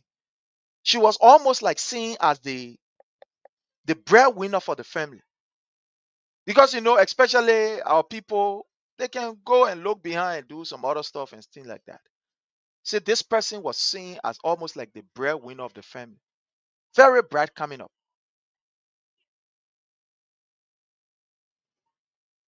Your father sacrificed this particular person so that you can get the permanent that you have and the status that you have.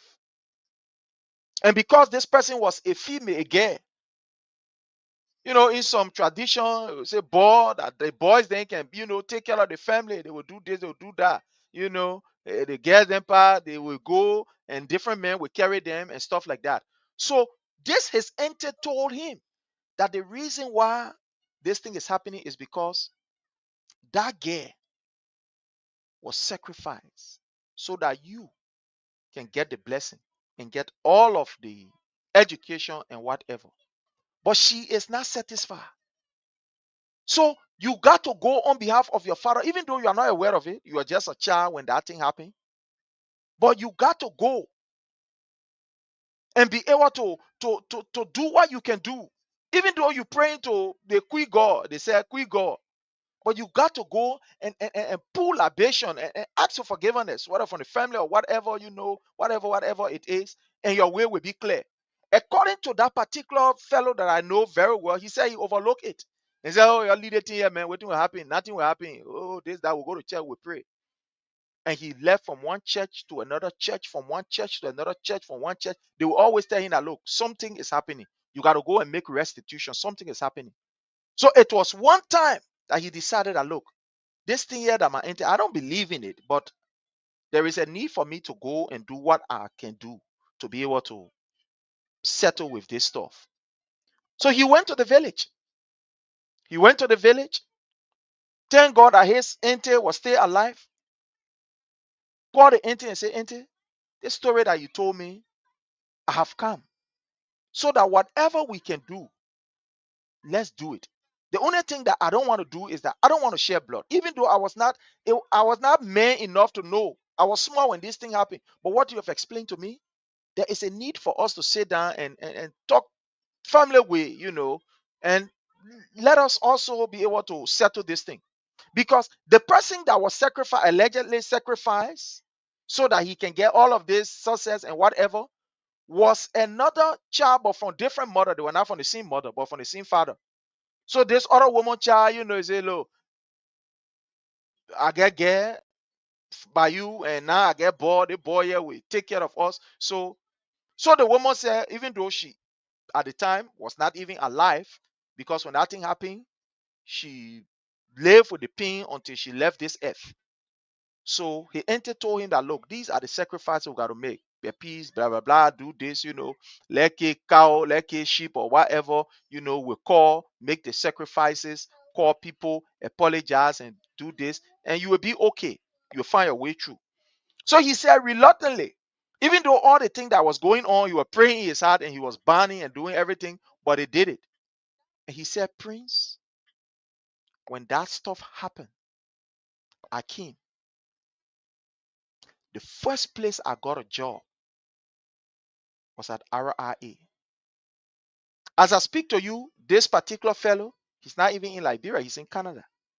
He said the first place, the people that will not even look at my place. After it happened, I came back after 2-3 months, stuff like that. I went to church, I pray, and then stuff like that. He said after 3 months, the first place that they called me was at RRA. They called me at RRA. I went through the interview and they gave me a job. He said I was at RRA when All Mail came. When All Mail came, based on my credential, that how they were able to take me. I start working with the all-male, people, making good money there. Today, as I speak to you, this fellow is in Canada, living a very good life. So I'm saying this to mean that there are some things you overlook. There are some things, when I say we ban with ban. Nobody now say don't ban. Nobody say don't speak in your tongues. We can do that.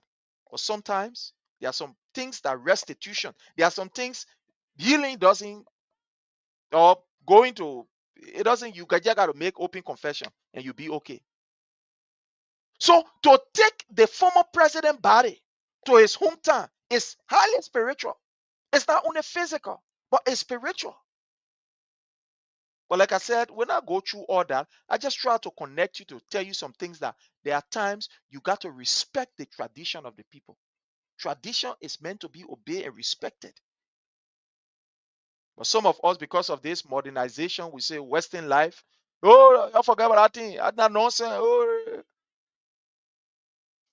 It is what it is. And let's listen to what this family member is explaining. And I made mention to the elders. SKD is not just a father. He was the father of a nation. Sure. He was a king. And he must be honored as such. After 35 years of agony, not only within the family, but within the land where his blood cries among his people, where thousands of his people are still questioning what happened. Yeah, Anthony So Gay, his remains, we have to reach out, right? we are now being given a privilege to say goodbye officially. And now we're being robbed of the privilege of doing that. I personally was part of the convoy. When I left the house, after I saw how the elders looked at us and they felt disrespected and cheated out of the opportunity to see their own brother, their own son, with tears in the women's eyes, in the children's eyes, in the elders' eyes. My brother and I jumped in a car. We went to ask questions. I've worked in the diplomatic arena for the last 7 years of my life. So I understand diplomacy and its place in society. However, desperate time calls for desperate action. And today, we needed to take some footsteps of our father. The African man must be corrected the African way at times. We went and asked questions to our elders. In fact, I asked respectfully, what happened? Why no one stopped to acknowledge, to pay harm? Imagine. As planned. You see some of the things that we're talking? Imagine. They were not even stopped in his hometown. The place that the blessing was given to him to excel, to reach to the zenith.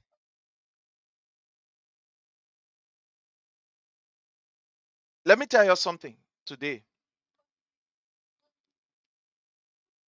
Is it necessary? Those of you who you always think that people in your village hunting you, this notion of yours, sometimes you got to revisit it. It is not always the truth. And somebody will tell you, oh, they're fighting you from your family village. There's some of you that are the kind of people that you like. You go to churches that people will always see problem in your family village. They will always see problem in your background, that your mom responsible, that your pa responsible. So if your pa can be responsible for your blessing or for your suffering, then it means your father can also be responsible for your blessing. Those of you who just like those kind of people that will just say everything they say about you, your grandpa responsible for your suffering. That tree there that they play in your village, that where your blessing on or this, that. So if that's true, that tree responsible for your suffering, so it means that tree can also be responsible for your enjoyment. I know there are some things that are very deep. The ordinary mind will not understand when it comes to African spirituality. That's why you see there are some things we don't say. We just leave it as it is. The people who are supposed to understand will understand. So it's just very simple. If you say that it is your father village or your mother village that is responsible for your suffering, that one may any man that stay with you, the man can sunny, the other one will not happen, the other one will not happen. Then it means that that same village is also responsible for you to settle down to some extent. But anyway, let's go ahead. So even the village where the president was born, the place that Laboshan was pulled for him to excel to that level, where a never screen was born, was buried.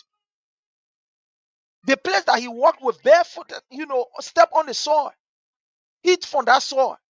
You decide to we are not to even allow him to visit that place. Let's listen.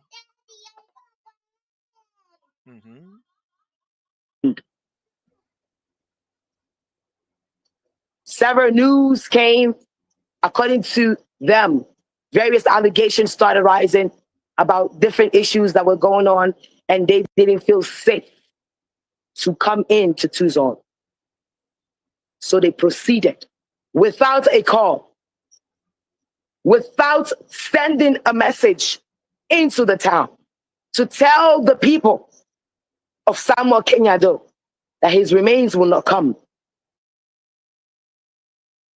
You see some of the thing I was talking about from Mami Douno group?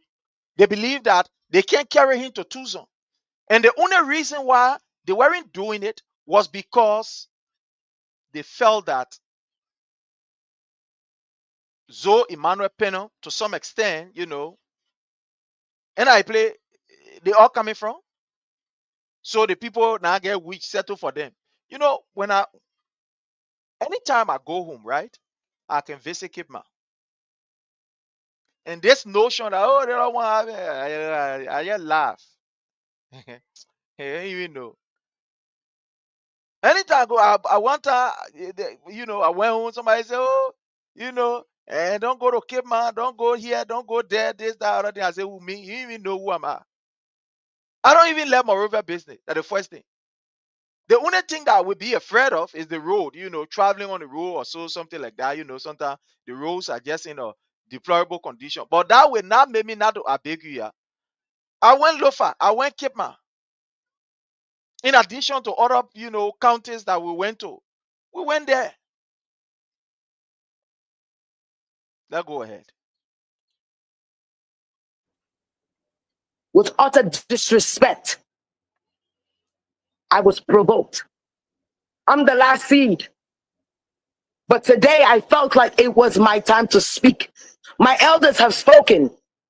They have tried all they could over the years. When we tried to have these conversations today, nothing worked. No valid answers. I said, okay, who's in charge? They pointed Uncle Isaac, Mr. Isaac, Brother Isaac, our elder. They are in charge. Okay, I walked up to them respectfully, as always. What happened? This is not a war. All we want is answers. All we want is to be involved in this process. Then the same answer. He got different calls that they should not come about whatever embargo that was set out. Again, allegedly, because there weren't any evidence since I was here, since morning. We proceeded. We walked along with the corpse. We cried our cries. We joined the elders. We joined the women that were with us. But nothing felt right. When we passed our father's second home, I was provoked even more. Because the least you can do is allow the people to cry and pay their respect in his home. I proceeded to the front with my brother and an elder. We said, no, this body needs to go back home. That's all we want. Go home, follow the procedures. Let's go home. That's simple as it is. Joseph Newman Boyka, of all persons, should understand these details.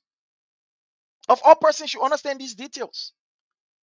So you see, look, the Mommy Doe has just put herself in a position where, you see, when you try to do something to gain political relevance, you see what can happen? You know, I'm sorry that I don't have the time to go into all this, but do you know that $100,000+ was given for the reburial of President Samuel Kanye Doe and that of and the burial of Madam Nesse B. Doe? That money, do you know that as we speak to you, fellow Liberians, that money there has been siphoned, great portion of that money has been siphoned by the committee? But like I said, time is of essence. And we do not have the time because right now, I have another assignment that I got to take care of. Family is over that I have to babysit, yeah, so to speak. So I don't want you, yeah, to not get the best of me. So I'm going to stop here. But we're going to be on this evening. This evening will be on for our panel discussion. Again, if this is your first time following Honor the Palava Hut, you are welcome to follow us, like the page. But hopefully this evening will be on in our panel discussion. Yeah. So until we meet, my people, have yourself a God bless day and bye from my end.